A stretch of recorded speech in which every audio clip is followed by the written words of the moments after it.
একটা চাকরির খুব দরকার। শুনলাম এমআরআই কোম্পানিতে ইন্টারভিউ চলছে। আজই শেষ তারিখ। দেরি না করে সকাল 8টায় চলে গেলাম ইন্টারভিউ দিতে। ওয়েটিং রুমে অনেকক্ষণ বসে থাকার পর আমার ডাক পড়লো। মিস ফারিয়া প্রভাকে। জি আমি। আপনাকে স্যার ডাকে চলুন আমার সাথে। জি চলুন। কেবিনে গিয়ে দেখি ম্যানেজার একটা স্টাফের সাথে কথা বলছে। অন্য পাশ ফিরে আমি গিয়ে বললাম, may I come in sir? Yes. বলেই দরজার দিকে তাকালেন। চিরচেনা মুখ দেখে আমি থমকে গেলাম। এ তো কেউ নয়, ফারহান, আমার প্রাক্তন, যাকে আমি এখনো ভালোবাসি। কিন্তু আর কিছু ভাবার আগেই ফারহান বলে উঠল, প্লিজ বসুন মিস ফারিয়া। স্যার জবটা আমার খুব দরকার। সিভি সহ সব কাগজ জমা দেন, আপনাকে পরে জানানো হবে। আমি কিছু বলতে যাব, তখনই দেখি একটা মেয়ে ফারহানের কেবিনে এসেই, Hey Farhan, how are you? Well Nishu, you look so pretty. Thanks Farhan, you look also handsome. ওদের এইসব লুতুপুতু আমার মোটেও ভালো লাগলো না। হয়তো ওর প্রেমিকা বা বউ, তাই বলে এমন করতে হবে? ঢং। নিশু আমার দিকে তাকিয়ে, এটা কি ফারহান? জবের জন্য ইন্টারভিউ দিতে এসেছে। ও এখনো শেষ হয়নি? শেষ? মিস ফারিয়া, আপনি এখনো বসে আছেন কেন? কিছু বলবেন? না আসলে কিছু না বলেই উঠেই আবার পেছন ফিরে আমি, ফারহান একটা কথা বলবো, এটা কি তোমার প্রেমিকা নাকি বউ? এই মেয়ে, তুমি আমার ফারহানের নাম ধরে রাখছো কেন? আর ফারহান, ও তোমার নাম জানে কি করে? আজই তো আসলে ইন্টারভিউ দিতে, তুমি ওকে চিনো? না নিশু, আমি ওকে কিভাবে চিনবো, আজই দেখলাম। সরি বলেই বেরিয়ে গেলাম কেবিন থেকে। নিশু যাও, এই ফাইলটাগুলো ঠিক আছে কিনা দেখো গিয়ে। Yeah sure. কফিল, কফিল এদিকে এসো। জি স্যার, বলেন। একটু আগে যে মেয়েটা আসলো তার সম্পূর্ণ ডিটেলস আমার চাই, আর তার জবটা কনফার্ম করে দাও। Let's go. Yes sir. 2 ঘন্টা পর। স্যার আসবো? কাম। স্যার, মেয়েটার নাম ফারিয়া প্রভা, বিয়ে হয়নি, একটা হোস্টেল থেকে পড়ালেখা করছে। আর হ্যাঁ না থ্যাঙ্কস, যেতে পারো। জি স্যার। মিস ফারিয়া, তোমাকে খুব বেশি ভালোবাসতাম, কেন আমাকে ছেড়ে চলে গিয়েছিলে? আমার কি টাকা কম ছিল নাকি আমার ভালোবাসাই কমতি ছিল? এখন তুমি নিজেই আমার কাছে আবার ফিরে আসবে miss Fariya. Just wait and see. অন্যদিকে ফারহানের কথা শুনে খুব কষ্ট হলো। সে আমাকে চেনে না, ঘৃণায় হয়তো আমার চেহারাও ভুলে গেছে। আমি তাকে বেঈমানির পরিচয় দিয়েছি, কিন্তু আমার যে কিছুই করার ছিল না। চোখ থেকে 2 ফোঁটা জল গড়িয়ে পড়লো। সন্ধ্যায় অচেনা নাম্বার থেকে কল আসলো। 2-3 বার বাজার পর রিসিভ করলাম। তখনই, আসসালামু আলাইকুম, কে বলছেন? আপনি কি মিস ফারিয়া প্রভা বলছেন? জি। কংগ্রাচুলেশনস, এমআরআই কোম্পানিতে আপনার জব কনফার্ম। ফারহান স্যারের পিএ আপনি। Thank you. কবে থেকে জয়েন করতে হবে? কাল থেকে জয়েন করতে হবে। আপনি কাল সকাল 8টায় অফিসে উপস্থিত থাকবেন। বাই। জি ঠিক আছে। জবটা পেয়ে খুব আনন্দ লাগছে, কিন্তু ফারহানকে প্রতিদিন দেখলে তো তার মায়ায় পড়ে যাব। জবটা ছেড়ে দেওয়াটাও পসিবল না। আচ্ছা, ফারহান কি তার বউকে খুব ভালোবাসে? আমাকে কি সত্যি ভুলে গেছে নাকি নতুন করে আর আমাদের মাঝে কোনো সম্পর্ক তৈরি করতে চায় না? সত্যিটা বলে যদি ওর কাছে ক্ষমা চাই, আমাকে ক্ষমা করবে তো? এসব ভাবতে ভাবতে ঘুমিয়ে গেলাম। ঘুম ভাঙলো সকাল 7:30টায়। তাড়াতাড়ি উঠে ফ্রেশ হয়ে নাস্তা না করেই একটা শাড়ি পরে বের হলাম। রাস্তায় জ্যাম পড়ায় 10 মিনিট লেট হয়ে গেছে। উফ, আজকে প্রথম দিনই মনে হয় জব চলে যাবে। ভাবতে ভাবতে অফিসে চলে এলাম। অফিসে ঢোকার সাথে সাথে একটা লোক এসে বলে, হাই, আমি কফিল, তুমি ফারিয়া রাইট? এত লেট করে আসছো কেন? আসো, স্যার তোমাকে ডাকে ভিতরে। চলুন বলে কফিলের পেছনে যেতে লাগলাম। খুব ভয় করছে যদি জবটা চলে যায়। কেবিনে গিয়ে কফিল বলল, আসবো sir. Yes come. Sir, miss Fariya আসছেন। প্রথম দিনই 10 মিনিট লেট, বাকি দিনগুলো তো পড়েই আছে। এভাবে চললে জব করা যাবে না মিস ফারিয়া। কফিল তুমি যাও এখন। জি স্যার। মিস ফারিয়া বসুন আপনি। জি স্যার, থ্যাঙ্কস বলে বসলাম। নিশু কিছু না বলেই ফারহানের কেবিনে ঢুকে বলল, good morning Farhan. Morning Nishu. Farhan, ওর কি জব কনফার্ম হয়ে গেছে? নিশু, ও আজ থেকে আমার পিএ। হট ফারহান, তাহলে আমি কি? আমার পোস্ট আমি ছেড়ে দিব না, তুমি অন্য জায়গায় পোস্ট করো। বস কে? আমি না তুমি? আমি যা বলছি শুনেছ না? নাও গো। নিশু রেগে চলে গেল কেবিন থেকে। মিস ফারিয়া, ফাইলগুলো কমপ্লিট করে দিন। জি স্যার বলে ফাইল নিয়ে উঠে কেবিন থেকে বের হব তখনই, আপনাকে আমি কোথাও যেতে বলেছি? আমার সামনে বসে সব ফাইল চেক করুন। কিন্তু স্যার। কোনো কিন্তু নয়, এখানে বসেই কাজ করুন। ওকে আজ 1 বছর পর তোমায় এত কাছে পেলাম, দূরে দূরে থাকতে দেই কি করে মাই জান? আমি ফাইলগুলো দেখছিলাম, তখন দেখি তেলাপোকাটা মনের সুখে ফোন টিপছে আর মুচকি মুচকি হাসছে। মাঝে মাঝে আমার দিকে তাকিয়ে তাকিয়ে দেখছে। মনে হয় মোবাইলে কোনো মাইয়ার লগে ইটিস পিটিস করে। শালা বান্দর, তুমি হয়তো আমার কথা ভুলেই গেছো। আমি যে অসম্পূর্ণতায় ভুগছি, তোমার কাছে থাকাটা পসিবল ছিল না আমার। এসব ভাবছি আর তার মায়া ভরা চোখের দিকে তাকিয়ে আছি। তখনই ফারহান বলে উঠলো, আমি এতটাও সুন্দর না যে আমার দিকে এভাবে তাকিয়ে থাকতে হবে। সুন্দর হলে কেউ আমাকে ছেড়ে চলে যেত না। ফারহান বিশ্বাস করো, বেঈমানকে বিশ্বাস করা যায় না। যারা টাকাকে ভালোবাসে, অন্যের অনুভূতির কোনো মূল্য দেয় না। সত্যি বলছি আমি। আমার জন্য কফি নিয়ে আসুন। আমি কেন কফি আনতে যাব? কারণ আপনি আমার পিয়ে। আমি যা বলবো তা শুনতে হবে। Let's go.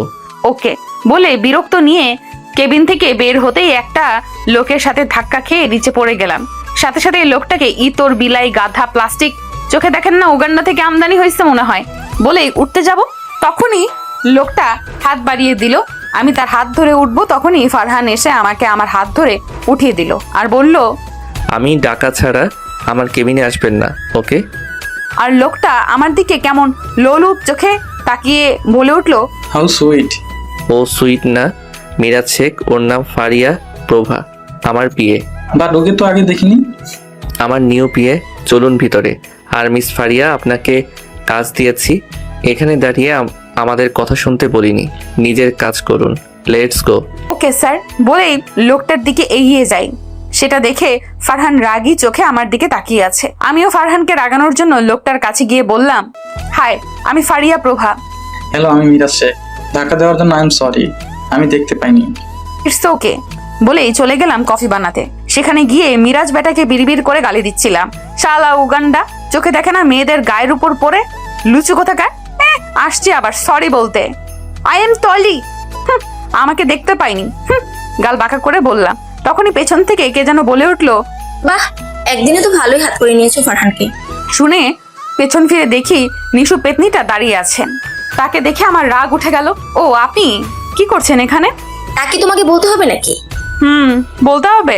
এই মেয়ে, একদিন হলো অফিসে জয়েন করেছো, তোমাকে কেন আমি কৈফিয়ত দিতে যাব? তুমি জানো আমি কে? আমি ফারহানের পিয়ে। কি বললেন? পিএ? সেটা তো ছিলেন, আজ থেকে আমি ফারহানের পিএ।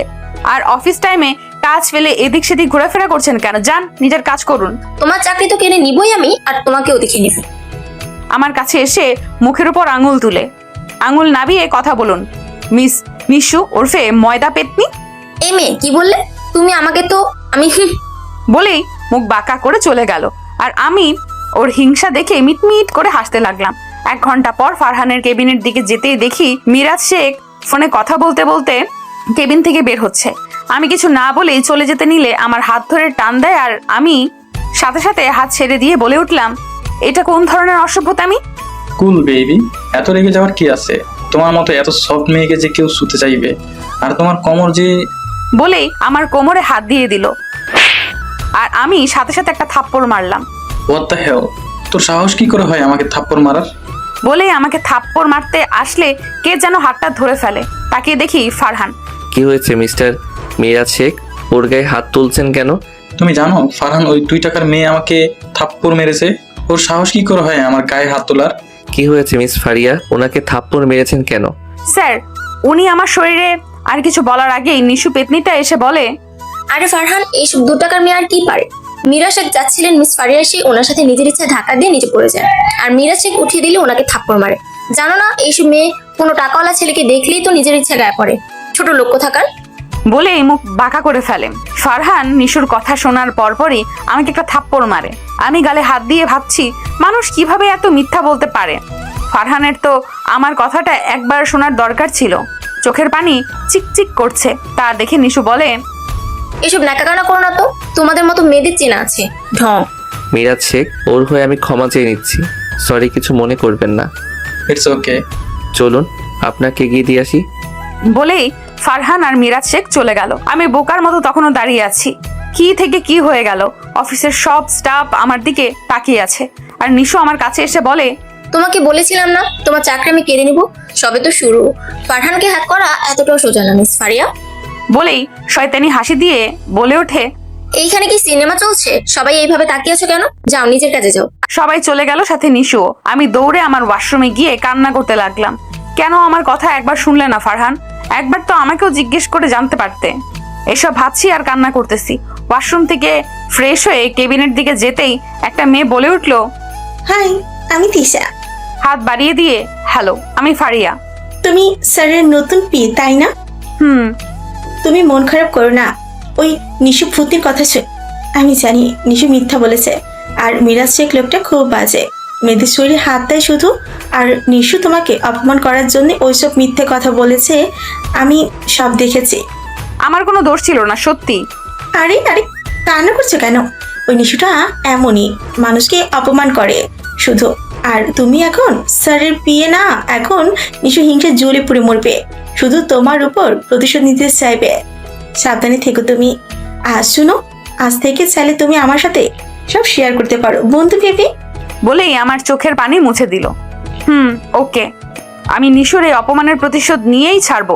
এখন চলো যা যাক, নিশু আবার এখানে একসাথে দেখলে গন্ডগোল পাকিয়ে দিবে। আর একদম কান্না করবে না, তুমি খুব মিষ্টি দেখতে, কান্না করলে ভূতের মতো লাগে। বলেই হেসে দিল, আমিও হেসে দিলাম। আমি আর তিশা দুজনে একসাথে দুপুরে খাবার খেলাম। সন্ধ্যায় অফিস ছুটি হওয়ার পর দুজনে একসাথে বের হলাম। আমি হোস্টেলে চলে গেলাম আর নিশু ওর বাসায় চলে গেল। সকালে ঘুম ভাঙলো ফোনের রিং শুনে। ঘুম ঘুম চোখে ফোন হাতে নিয়ে দেখি তিশা কল দিছে। কল রিসিভ করে হ্যালো বললাম। মহারানী কি এখনো ঘুমাচ্ছেন? কয়টা বাজে? মহারানী আপনি টাইম দেখেন তো কয়টা বাজে। আরে তিশু, এখন তো মাত্র 7:10 হলো। আপনি 10 মিনিটে রেডি হয়ে নিচে আসুন, আমি নিচে আছি। নিচে আছো মানে? কোথায় নিচে? তোমার রুমের নিচে। তাড়াতাড়ি ফ্রেশ হয়ে আসো, দুজনে একসাথে নাস্তা করে অফিস যাবো। ওকে, আমি আসতেছি। আমি ফ্রেশ হয়ে গোলাপি রঙের একটা শাড়ি পরে বের হলাম। নিচে গিয়ে দেখি তিশা ফোনে কাকে যেন বলছে। দেখো, আমি তোমার সাথে কোনো কথা বলতে চাই না, আমি তোমাকে ভালোবাসতে পারবো না, প্লিজ আর কখনো কল দিবে না। আমাকে দেখে ভেবা চাক্কা খেয়ে কল কেটে দিল আর বলল, আরে আরে, তুমি চলে এসেছো? কার সাথে কথা বলা হচ্ছে শুনি? আরে তেমন কিছু না, বলবো তোমাকে। বাই দ্য ওয়ে, তোমাকে কিন্তু অনেক সুন্দর লাগছে। তাই নাকি? তোমাকেও কি কম সুন্দর লাগছে নাকি তিশু রানী? চলো যাওয়া যাক। দুজনে অফিসে গিয়ে নাস্তা করলাম একসাথে। অনেকক্ষণ পর ফারহান আসলো অফিসে। সবাই দাঁড়িয়ে শুভ সকাল জানালো।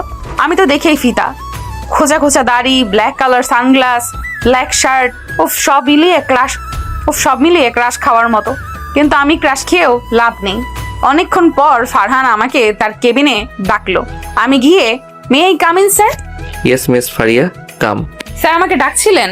জি মিস ফারিয়া, একটা প্রজেক্টের জন্য কিছু ফাইল রেডি করে দিতে হবে খুব তাড়াতাড়ি, আজকের মধ্যেই। আমার সামনে কিছু ফাইল রেখে। কিন্তু স্যার, আমি একা আজকের মধ্যেই কিভাবে রেডি করব? আমিও হেল্প করব, একসাথে বসেই ফাইলগুলো রেডি করতে হবে, না হলে ডিলটা আমাদের হাতছাড়া হয়ে যাবে আর মিরাজ শেখের হাতে চলে যাবে আর অনেক টাকা লস হয়ে যাবে। তাহলে স্যার, আমি নিজেই রেডি করে দিব, আপনি বিশ্বাস করতে পারেন। বিশ্বাস? তাও আবার আপনাকে মিস ফারিয়া? বেঈমানকে দ্বিতীয়বার সুযোগ দেওয়া যায় না। আমি কিসের উপর আস্থা রেখে আপনাকে বিশ্বাস করব বলা তো যায় না। এখানে আমার ডিলটা নষ্ট করে মিরাজ শেখের সাথে আলাপ জমাবেন। বাই দ্য ওয়ে, এখন আসতে পারেন, পরে ডেকে নিব আপনাকে। আমি ফাইলগুলো নিয়ে ফারহানের কেবিন থেকে বেরিয়ে নিজের কেবিনে গেলাম। আর তখনই নিশু আসলো আমার কেবিনে। আচ্ছা, তো তোমার সাথে ফারহানের কি আগে কোনো সম্পর্ক ছিল? তোমরা কি দুজনকে আগে থেকে চিনো? আমাকে বলা ছাড়া আমার কেবিনে কি করছেন আর আমাদের মাঝে কি আছে না আছে আপনার না জানলেও চলবে। ওকে স্যার তো তোমাকে একটু বিশ্বাস করে না। তাছাড়া তোমার মতো মেয়ের কাজ না এই ফাইলগুলো রেডি করা। তার চেয়ে বরং পিএর জায়গাটা ছেড়ে দাও, আমি সব করে দিচ্ছি। স্যার আমাকে কাজটা দিয়েছে, আমি নিজেই করতে পারবো। তোমার কোনো দরকার নেই শাকচুন্নি। কি? তুমি আমাকে শাকচুন্নি বললা? খেত। আপনি যেতে পারেন প্লিজ, না হয় স্যারকে ডাকতে বাধ্য হব। তোমাকে আমি সফল হতে দিব না, তোমাকে সবার সামনে অপমান করব এই ফাইলের জন্য ফারিয়া, তুমি চিন্তাও করতে পারবে না। বলেই আমার কেবিন থেকে বেরোতেই কলার খোসায় পা দিয়ে ঠাস করে পড়ে যায়। নিশু পড়ে যাওয়ায় অফিসের সব স্টাফ হেসে দিল আর বেচারি নিশু কান্না কণ্ঠে রেগে গেল। হোয়াট দ্য হেল, এখানে কলার খোসা কে ফেলেছে? তখনই তিশা বলে ওঠে, আরে নিশু, তুমি কলার ঘষে কোথায় পেলে? তুমি এত টাইট জামা পরো আর হিল জুতো পরো, তাই তো পরে গেলাম। আমার দিকে তাকিয়ে চোখ টিপে বুঝতে আর বাকি রইল না যে এটা তিশার কারসাজি। আমিও তিশার সাথে মিলে বলতে লাগলাম, আরে হ্যাঁ নিশু, তুমি কি এই বয়সে চোখে কম দেখো নাকি? এখানে কত পরিষ্কার কলার খোসা কোথায় পেলে? কাল থেকে এইসব পরে এসো না। তখনই ফারহান এসে বলে, কি হচ্ছে এখানে? সবাই দাঁড়িয়ে আছো কেন? আর নিশু, তুমি এখানে বসে আছো কেন? যাও কাজ করো। ফারহান, আমাকে উঠাও না, আমি পড়ে পায়ে ব্যথা পেয়েছি, তাই উঠতে পারছি না। ফারহান হাত দিয়ে উঠাতে যাবে, তখনই তিশা এসে বলে, স্যার আমি তুলে দিচ্ছি, বলেই একটানে নিশুকে উঠিয়ে দিল। এই মেয়ে, তোমাকে উঠাতে বলেছি নাকি? আরে আমরা থাকতে স্যার কেন কষ্ট করবে? আর তুমি তো দেখি ঠিকই আছো। বলার সাথে সাথেই নিশু পায়ে হাত দিয়ে উফ কি ব্যথা পায়। বলেই পা ধরে ন্যাকা কান্না করতে লাগলো আর বলল, ফারহান আমাকে কোলে করে একটু কেবিনে দিয়ে আসবি প্লিজ। Yeah sure. বলেই কোলে উঠাতে নিলেই আমি বললাম, স্যার আমি আর তিশা মিলে নিয়ে যাচ্ছি, আপাকে কষ্ট করতে হবে না। বলেই তিশা আর আমি নিশুকে নিয়ে কেবিনে নিয়ে যেতে নিলেই নিশু আমাদের ছেড়ে একাই হাঁটতে লাগলো। আমি আর তিশা হেসে দিলাম আর ফারহান বোকার মতো তাকিয়ে আছে নিশুর যাওয়ার দিকে। বুঝলে নিশু, কিছু মানুষ আছে শুধু মেয়ের ছোঁয়ার চেষ্টা করে, সুযোগ পেলেই মেয়েদের কোলে নেওয়ার চেষ্টায় থাকে। আরে আজব, কেউ বললো আর তাকে কোলে নিতে হবে? বলেই চলে যেতে নিলে ফারহান আমার হাত ধরে ফেলে আর বলে, কি বললে তুমি? আমি মেয়েদের ছোঁয়ার চেষ্টা করি আর কোলে নেই, তাই না? আরে স্যার আপনি এত রেগে যাচ্ছেন কেন? আমি আপনাকে কিছু বলেছি নাকি? দাঁড়াও দেখাচ্ছি। বলেই ফারহান আমাকে কোলে নিয়ে নিল আর আমি হাত পা ছোড়াছুড়ি করে বলতে লাগলাম, স্যার সবাই দেখছে কি করছেন, প্লিজ আমাকে নামান, আমি পড়ে যাব। আমি তোমার মতো বিশ্বাসঘাতক নই যে আমাকে বিশ্বাস করতে পারবে না, পড়বে না। এইভাবেই থাকো, না হয় ফেলে দিব। তোমার সাহস কি করে হয় আমাকে এই কথা বলার? আমি অন্য মেয়েদের ছোঁয়ার চেষ্টা করি? স্যার আর বলবো না, প্লিজ আমাকে নামিয়ে দেন, আমি পড়ে যাব। আমার উপর বিশ্বাস রাখতে পারো, আমি তোমার মতো বিশ্বাসঘাতক না। আমাকে নিয়ে কেবিনে ঢুকলো। আমি বিশ্বাসঘাতক? আপনি আপনার নিশুকে কোলে নিন। আমি কেন নিশুকে কোলে নিব? ওমা, নিশুকে আপনি দু চোখে হারান, আমার তো মনে হয় ভালোবাসেন, আর তাকে তো কোলে নিবেন তাই না? আমি আমার ভালোবাসাকে কোলে নিয়েছি। আমার প্রথম ও শেষ ভালোবাসা তুমি। আমি তো তোমাকে ছেড়ে যাইনি, তুমি আমাকে ছেড়ে চলে গিয়েছো। তোমার জন্য আমি কি করিনি? নিজের সবটা দিয়ে ভালোবেসেছিলাম আর তুমি চলে গিয়েছিলে। একটা বছর আমি কেমন আছি, ভালো আছি কিনা সেটা জানার জন্যেও আমার খোঁজ নাওনি। তোমাকে ছাড়া এক একটা দিন আমার কেমন কেটেছিল সেটা শুধু আমি জানি। আমি তো তোমাকে বিয়ে করতে চেয়েছিলাম, কেন এমন করলে ফারি? কান্না কণ্ঠে বলে উঠলো আর আমাকে কোল থেকে নামিয়ে দিল। আমি তোমার ভালোবাসা ছিলাম, কিন্তু আমি এখন প্রাক্তন। এই মেয়ে, তুমি প্রাক্তন নও, তুমি আমার ভালোবাসা, কারণ আমি তোমাকে এখনো ভালোবাসি। আর প্রাক্তন তো তাকেই বলে যাকে ভালোবেসে ভুলে থাকা যায়। আমি তো তোমাকে ভুলিনি, আমি তো তোমাকে খুব ভালোবেসেছিলাম। কেন ছেড়ে গেছিলে? কেন? আমার চুলের মুঠি ধরে। ফারহান আমি চাইনি আমার অসম্পূর্ণতা নিয়ে তোমার জীবনে আসতে, আমার কিছুই করার ছিল না। আর বলার কিছু আগেই ফারহান আমার ঠোঁট তার ঠোঁট জোড়ার দখলে করে নিল আর 2 মিনিট পর ছেড়ে দিল আর আমার হাত ধরে টেনে আমাকে নিয়ে অফিস থেকে বেরিয়ে গেল আর আমাকে টেনে নিয়ে গাড়িতে তুললো। আমি ভয়ে বললাম, স্যার গাড়িতে কেন তুললেন আমাকে? ফারহান কিছু না বলে আমাকে সিট বেল্ট বেঁধে দিল। কিছু বলছে না সে, 2 চোখ লাল হয়ে আছে, গম্ভীর ভাব নিয়ে গাড়ি চালাতে লাগলো। আমি অসহায় হয়ে জিজ্ঞেস করলাম, স্যার কোথায় যাচ্ছি আমরা, বলবেন প্লিজ? একটা কথাও বলবে না তুমি, না হলে খুব খারাপ হয়ে যাবে। চোখ গরম করে, স্যার কালকের জন্য যে ফাইলগুলো রেডি করতে বলেছেন ওগুলোর কি হবে স্যার? ফারহান কিছু না বলে কাকে যেন কল দিল আর বলল, হ্যালো কফিল, মিস ফারিয়ার কেবিনে কিছু ফাইল আছে, আজকের মধ্যেই ফাইলগুলো রেডি হওয়া চাই, যাতে কোনো ভুল না হয়। আর আমি আজকে আর অফিসে যাব না, সব যেন ঠিক থাকে। ওকে নাও বাই। ফারহান কল কেটে নিশ্চুপভাবে গাড়ি চালাতে লাগলো। স্যার আমরা কোথায় যাচ্ছি? আর আজকে অফিসে যাবেন না কেন স্যার? প্লিজ আমি হোস্টেলে যাব, প্লিজ স্যার। আর একটা কথা বললে তোমাকে এখনই চলতি গাড়ি থেকে ফেলে দিব। Just shut up. আমি ভয়ে আর কোনো কথা বললাম না। কিছু দূর যাওয়ার পর একটা বাসার সামনে গাড়ি থামালো ফারহান আর আমাকে টেনে গাড়ি থেকে নামালো। গাড়ি থেকে নেমে দেখি বড় বড় করে লেখা কাজী অফিস। এটা দেখে আমার কলিজা শুকিয়ে গেল আর চোখ বড় বড় করে ফারহানের দিকে তাকালাম। এখন নিশ্চয়ই বুঝতে পারছো তোমাকে কোথায় নিয়ে এসেছি। স্যার আমাকে এখানে কেন নিয়ে এসেছেন? ও গড মিস ফারিয়া, আপনি জানেন না কাজী অফিসে মানুষ কেন আসে? স্যার প্লিজ এমনটা করবেন না, আমি আপনাকে বিয়ে করতে পারবো না। মিস ফারিয়া, তোমার জন্য একটা বছর আমি অনেক কষ্ট পেয়েছি। তুমি কি ভাবছো এখন তুমি পার পেয়ে যাবে? তোমার জীবন নরক করে দিব আমি। স্যার আমি আর কখনো আপনার সামনে আসবো না আজকের পর থেকে, আমার ছায়াও দেখবেন না, আপনি প্লিজ এমন করবেন না। ফারহান কোনো উত্তর না দিয়ে আমাকে টেনে ভেতরে নিয়ে যায় আর জোর করে আমাকে বিয়ে করে নেয়। এটা সবটা আমার কাছে যেন স্বপ্ন, ঘুম ভাঙলেই সব ঠিক আগের মতো হয়ে যাবে।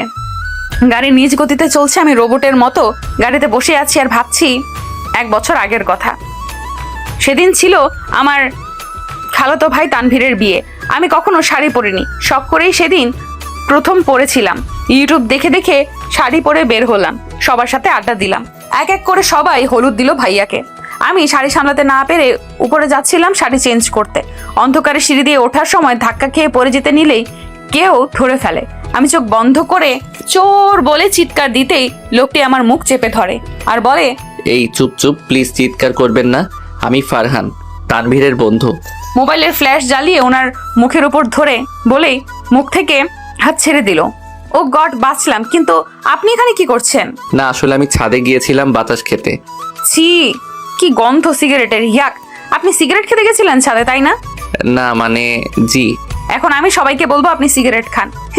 আরে আপনি তো অনেক কিউট একটা পিক তুলি। বলেই ফারহান ফারিয়ার একটা ছবি তুলে নিল আর তাকে দেখিয়ে বলল, অনেক কিউট না? আমি তাকিয়ে দেখি আমার পেট থেকে শাড়িটা একটুখানি সরে গিয়েছে। তাড়াতাড়ি শাড়িটা ঠিক করে নিলাম। এখন যদি তুমি সবাইকে বলো আমি সিগারেট খাই, তাহলে এই ছবি আমি সবাইকে দেখাবো। আমি কাউকে বলবো না আপনি সিগারেট খান। প্লিজ এটা ডিলিট করে দিন না। বুঝবো কিভাবে তুমি সত্যি বলছো? এখন থাক, পরে না হয় ডিলিট করে দিব। বলেই শয়তানি হাসি দিয়ে চলে গেল। আমি মনে মনে গালি দিতে দিতে উপরে গিয়ে শাড়ি চেঞ্জ করে একটা প্লাজো আর শার্ট পরে ঘুমিয়ে গেলাম। সকালে আম্মুর ডাকে ঘুম ভাঙে। ফারিয়া, এই ফারিয়া ওঠ, কয়টা বাজে খেয়াল আছে? ওঠ। আম্মু আরেকটু ঘুমাই না। এটা কি আমাদের বাসা নাকি যে এত লেট করে ঘুম থেকে উঠবি? সবাই রেডি হয়ে গেছে, তোর ভাইয়া রেডি হয়ে যাচ্ছে, তোকে রেডি হতে বলেছে, বউ আনতে যাবে, চল উঠ। আমি উঠে ফ্রেশ হয়ে নাস্তা করলাম। একটা লেহেঙ্গা পরে হালকা সেজে চুল ছেড়ে দিলাম। চুড়ি পরতে পরতে নিচে যাচ্ছি, এমন সময় একটা ধাক্কা খেলাম আর চুড়িগুলো পড়ে গেল। রাগে চোখে তাকিয়ে দেখি ফারহান। ফারহানকে দেখে রাগ আরো বেশি উঠে গেল। আচ্ছা, সব সময় ধাক্কা আমার সাথেই কেন খেতে হবে আপনার, বলুন তো? চোখে দেখেন না আপনি? চোখে হাতে নিয়ে হাঁটেন যত সব। ফারহান আমার দিকে তখনও ড্যাব ড্যাব করে তাকিয়ে আছে। আমি ওর চোখের সামনে তুড়ি বাজিয়ে বললাম, ও হ্যালো, আপনাকেই বলছি, কানে শুনতে পান না নাকি? ফারহান কিছু না বলে চুড়িগুলো তুলে আমার হাত ধরে পরিয়ে দিল আর বলল, সারা জীবন চুরি পরানোর দায়িত্ব দিবে আমাকে? কি বললেন আপনি? মানে আপনার নামটাই তো জানা হলো না। নামটা যদি বলতেন। আমার নাম ফারিয়া প্রভা। বাহ, অনেক সুন্দর নাম, ঠিক তোমার মতো। বলেই গাড়িতে উঠলাম। এক এক করে আমি উঠে বসলাম আর কোথা থেকে ফারহান এসে আমার সাথে বসলো। আরে আরে, আপনি কি করছেন? আপনি কই, কি করলাম আমি? আপনি আমার পাশে কেন বসলেন? আর কোথাও তো জায়গা নেই বসার, তাছাড়া আমার ভালো লেগেছে, বসেছি। তোমার কি তাতে? নাকি আমার মতো স্মার্ট একটা ছেলে পাশে বসাতে অস্বস্তি হচ্ছে? আমি বলে অন্য পাশ ফিরে তাকিয়ে আছি আর ফারহান বসে বসে ফোন টিপছে। সবাই ওই বাসায় গিয়ে পরিচিত হলো, সবাই আড্ডা দিচ্ছে। এমন সময় চোখ গেল ফারহানের দিকে, দেখেই তাকিয়ে আছি। খুব মায়াবী লাগছে। ভাইয়ের সাথে কথা বলছে আর আমি তাকিয়ে আছি। তখনই কে যেন বলে, হাই, আমি নওশিন খান। হ্যালো, আমি ফারিয়া। আপনাকে কিন্তু দারুণ লাগছে। থ্যাঙ্কস। ওয়েলকাম। একটু সোজা হয়ে দাঁড়ান। কেন? কিছু না বলে আমার কপালে হাত দিয়ে টিপটা ঠিক করে দিল। আসলে টিপটা বাঁকা হয়ে গেছে আপনার। থ্যাঙ্কস। নওশিনের সাথে কথা বলতেছি হেসে হেসে। এমন সময় দেখি ফারহান আমার দিকে কেমন করে তাকিয়ে আছে। আমি তা দেখে আরো বেশি করে হেসে কথা বলতে লাগলাম নওশিনের সাথে। আচ্ছা, আমি কি আপনার নাম্বারটা পেতে পারি? আর কিছু বলার আগেই ফারহান বলে ওঠে, ব্রো, ও তো ফোন ইউজ করে না, তাই না বউ? ওইদিকে চলো তো বউ, তোমার সাথে কথা আছে। ফারহানের মুখে বউ ডাক শুনে আমি স্তব্ধ হয়ে গেছি। কি বলে ও? আরে কি বলছেন এসব? আমি কেন আপনার বউ? আর কিছু বলার আগেই আমাকে টেনে নিয়ে গেল একটা দেওয়ালের সাথে হাত চেপে ধরে বলে, ওই ছেলের সাথে কিসের এত কথা তোমার? হাত ছাড়ুন, আমি আপনার বউ হতে যাব কেন? আর কার সাথে কি বলবো? এটা আমার ইচ্ছা, আপনার কি? আমার সব। তুমি কোন ছেলের সাথে কথা বলতে পারবে না, এটাই শেষ কথা। 1000 বার বলবো। আপনি কে বাধা দেওয়ার? বললে আমার থেকে খারাপ কেউ হবে না। আর টিপ পড়ার দরকার নেই। নেক্সট টাইম টিপ পড়লে আমাকে জিজ্ঞেস করবে ঠিক হয়েছে কিনা। ওকে? বইই গেছে আপনাকে জিজ্ঞেস করতে। আমার এই কথাটি বলে চলে যেতে নিলেই ফারহান ফারিয়ার কোমর ধরে টেনে আবার দেয়ালের সাথে চেপে ধরে আর ফারিয়ার মুখের উপর তার মুখটা নিয়ে আসে। ফারিয়ার সাথে সাথে চোখ বন্ধ করে ফেলে। যেটা করতে চাইছি, বেশি বাড়াবাড়ি করলে কিন্তু রেহাই পাবে না। বলেই চলে গেল আর আমি বোকার মতো দাঁড়িয়ে আছি। শালা গরু ইতর টিকটিকি, আমি কি করব না করব তোকে জিজ্ঞেস করতে হবে, লুচু একটা। বলে গালি দিতে লাগলাম মনে মনে। ভাইয়ের বিয়ে সম্পূর্ণ হলো, বউ নিয়ে সবাই বাসায় চলে গেল। রাতে সবাই বসে আড্ডা দিচ্ছে। খেয়াল করলাম ফারহান নেই। ওকে না দেখতে পেয়ে কেমন জানি হচ্ছিল। এদিক ওদিক করছিলাম। পেছন থেকে এসে ফারহান বলে উঠলো, কাউকে কি খুঁজছো তুমি? খুঁজবো আমি? আমি কিন্তু জানি কাকে খুঁজছো। এখানে তো সবাই আছে, আমি ছিলাম না। আমি ভুল না বললে সত্যি আমাকেই খুঁজছো? হ্যাঁ, আপনাকে খুঁজতে আমার বইয়ে গেছে। তোমার চোখ বলছে তুমি আমাকেই খুঁজছো মিস ফারিয়া। আমি কিছু না বলে সবার সাথে আড্ডা দিতে লাগলাম। কাজিনরা কিছু চিরকুট লিখতে লাগলো, তাতে অনেক কিছু লেখা আছে। যে চিরকুট নিবে তাতে যা লেখা তা দেখাতে হবে। কাজিনরা এক এক করে শেষ করলো। কেউ গান গাইলো, কেউ পাগলের অভিনয় করলো, তানভীর ভাইয়া ভাবিকে নিয়ে ডান্স করলো। এবার ফারহানের পালা। সে একটা চিরকুট নিল, তাতে লেখা কাউকে প্রপোজ করতে হবে। ফারহান আমার হাত ধরে সবার সামনে নিয়ে গেল আর হাঁটু গেড়ে বসে বলল, তোমাকে প্রথম দেখেই খুব ভালো লেগেছে। হয়তো তোমাকে বলে বোঝাতে পারবো না আমার অনুভূতিগুলো, কিন্তু বিশ্বাস করো একটা কথাও মিথ্যা না। খুব বেশি ভালো লাগে তোমাকে। তুমি কারোর সাথে কথা বললে খুব খারাপ লাগে। তুমি কি আমাকে তোমার হাতে চুড়ি পরানোর দায়িত্ব দিবে? তোমার কপালের টিপটা ঠিক মাঝ বরাবর বসার সুযোগটা কি দিবে আমাকে? তোমাকে ভালো রাখার দায়িত্ব নিতে চাই, দিবে কি আমাকে একটা সুযোগ? I love you Fariya. বলেই আমার হাতে তার হাত থেকে একটা আংটি খুলে পরিয়ে দিল। সবাই হাততালি দিতে লাগলো আর আমি মূর্তির মতো দাঁড়িয়ে আছি তখনও। ফারহান আমার মুখের সামনে এসে বলে, সবাই হেসে দিল আর আমি লজ্জা পেয়ে চলে গেলাম। সেই থেকে আমাদের প্রেম শুরু। খুব ভালোবাসতাম ফারহানকে। ফারহানও পাগলের মতো ভালোবাসতো। আমাদের ব্যাপারটা মোটামুটি অনেকেই জানতো। ফারহানের বোন দীপ্তিও জানতো আমাদের ব্যাপারে। সে ছিল একজন গাইনি ডাক্তার। আমাদের বিয়ে নিয়ে কথা হচ্ছিল দুই ফ্যামিলিতে। এর মাঝে ইদানিং আমার পেটে খুব ব্যথা হতো। প্রথম পাতা না দিলেও দিন দিন খুব সিরিয়াস অবস্থা হতে শুরু করে। উপায় না পেয়ে ডাক্তারের কাছে গেলাম। দীপ্তি চেম্বারে গিয়ে চেক আপ করাই। রিপোর্ট হাতে পেয়ে জানতে পারি আমার জরায়ুতে টিউমার হয়েছে। এখন যদি অপারেশন না করাই পরে অনেক বেশি ক্ষতি হয়ে যাবে। উপায় না পেয়ে অপারেশন করাতেই হলো। অপারেশন করার পর দীপ্তি বলে আমি কোনোদিন মা হতে পারবো না। পারবো কিনা তার কোনো গ্যারান্টি নেই। জরায়ু অপারেশনের ফলে আমার মা হওয়ার ক্ষমতা 5% আছে। এটা শুনে কান্না পাচ্ছে খুব। একজন মেয়ের মা না হলে জীবনটাই হয়তো বৃথা। এর মাঝে দীপ্তি আমাকে বলে আমি যেন তার ভাইয়ের জীবন থেকে সরে যাই। তার মা নাকি নাতি নাতনির জন্য অনেক পাগল। আমি যদি বিয়ে করি তাহলে নাকি ফারহানের জীবনটা নষ্ট হয়ে যাবে। সত্যিই তো, যে মেয়ের মা হওয়ার যোগ্যতা থাকে না সমাজে তার কোনো দাম নেই। আমি কখনো ফারহানের বাবা হওয়ার ইচ্ছেই পূরণ করতে পারবো না। আমি যে এক অসম্পূর্ণ নারী। সবকিছু ভেবে ফারহানকে ছেড়ে আমি পালিয়ে চলে আসি বাসা থেকে। বান্ধবীর সাহায্যে একটা হোস্টেল থেকে টিউশনি করে নিজের পড়ার খরচ জোগাড় করি। চাকরিটা খুব বেশি প্রয়োজন ছিল আমার জন্য, তাই কোনো উপায় না পেয়ে ফারহানের অফিসেই চাকরি নিতে হলো। আমি অসম্পূর্ণতার জন্য ওকে ছেড়ে চলে গিয়েছিলাম। আমি চাইনি আমার জন্য ফারহান বাবা হওয়ার ইচ্ছে থেকে দূরে থাকুক। আমি চাইতাম ও সব সময় ভালো থাকুক। কিন্তু আজ কি হয়ে গেল? আমি তো দীপ্তিকে কথা দিয়েছিলাম ফারহানের জীবন থেকে চলে যাব। 1 বছর ফারহানের থেকে দূরে থেকেছি, নিজেকে জীবনকে যন্ত্রণাময় করে তুলেছি, তাও আমার মতো পাপীর ছায়া পড়তে দেইনি। নিয়তি আজকে আবার আমাকে ফারহানের সামনে দাঁড় করিয়ে দিল, বানিয়ে দিল ফারহানের অর্ধাঙ্গিনী। কি জবাব দিব আমি দীপ্তিকে? আমি তো ফারহানকে কখনো বাবা ডাক শোনাতে পারবো না। বাকিটা সবাই জানেন। নামো গাড়ি থেকে। কি হলো? আমার কথা কানে যাচ্ছে না তোমার? ফারহানের কথার ভাবনার জগৎ থেকে বেরিয়ে আসলাম। কোথায় নিয়ে এসেছেন আমাকে স্যার? বিয়ের পর মেয়েরা কোথায় যায় জানো না? আমার বাসায় নিয়ে এসেছি তোমাকে। স্যার আমি হোস্টেলে যাব। আমি এখানে থাকবো না, প্লিজ আমাকে হোস্টেলে দিয়ে আসুন। আমি নামবো না গাড়ি থেকে। তুমি এখানেই থাকবে আমার সাথে। আমার কথার উপরে কোনো কথা বলবে না, আমি পছন্দ করি না। বলেই ফারহান আমাকে কোলে করে ভেতরে নিয়ে গেল আর বাসায় ঢুকে রহিমা খালা বলে কাকে যেন ডাকলো। তখন একটা মহিলা আসলো, দেখেই বোঝা যাচ্ছে কাজ করে তার বাসায়। তাকে জি স্যার। আমাদের জন্য খাবারের ব্যবস্থা করো। আচ্ছা স্যার। বলে কি ভেবে মুচকি হেসে চলে গেল। আর আমি বলে উঠলাম, স্যার আমাকে প্লিজ নামান, আমি এই বাসায় থাকবো না। চুপ, একদম চুপ। তুমি শরীয়ত মোতাবেক এবং আইন অনুযায়ী আমার বউ, তোমাকে আমার কাছেই থাকতে হবে। Mind it. আপনি জোর করে আমাকে বিয়ে করেছেন, আমি মানি না এই বিয়ে। আমি ডিভোর্স দিব আপনাকে, চলে যাবো এই বাসা থেকে। কি বললে তুমি? আমাকে ডিভোর্স দিবে? আরেকবার এই কথা মুখেও যদি এনেছো তাহলে জিহ্বা কেটে দিব, আর বেশি বাড়াবাড়ি করলে পা কেটে ঘরে রেখে দিব। বলেই আমাকে একটা রুমে নিয়ে খাটে বসিয়ে দিল। আমি এই বাসায় থাকবো না বলে দরজার দিকে পা বাড়ালেই ফারহান আমার হাত চেপে ধরে দেওয়ালের সাথে আর বলে, আমি চাই না তোমার সাথে খারাপ কিছু করতে, এটা আমার বাসা, এখানে আমার কথাই শেষ কথা। এক পাও নড়বে না, এখানেই বসে থাকো আমি না আসা পর্যন্ত। বলেই বেরিয়ে গেল বাইরে দরজা লক করে। আর আমি ফুপিয়ে ফুপিয়ে কান্না করতে করতে ঘুমিয়ে গেছি। ঘুম ভাঙে ফারহানের ডাকে। ফারিয়া, ফারিয়া উঠো, পরে ঘুমাইও, ফ্রেশ হয়ে আসো। আমি কিছু না বলে বসে আছি, কারণ এখানে আমার কোনো জামা কাপড় নেই। কি হলো, যাও। আমার জামা নেই এখানে। তোমার পাশে দেখো অনেক শাড়ি জামা আছে, তোমার যেটা মন চাই পরে নাও। নিচের দিকে তাকিয়ে পাশে তাকিয়ে দেখি অনেকগুলো শপিং ব্যাগ, মনে হচ্ছে একটা দোকান তুলে নিয়ে এসেছে বাসায়। আমি একটা জামা নিলাম হাতে, তখনই ফারহান বলে, আজকে আমাদের বিয়ের প্রথম দিন, শাড়ি পরো। বলেই আমার হাতে একটা নীল রঙের শাড়ি দিয়ে বলে, যাও এটা পরে এসো, ডানে ওয়াশরুম আছে।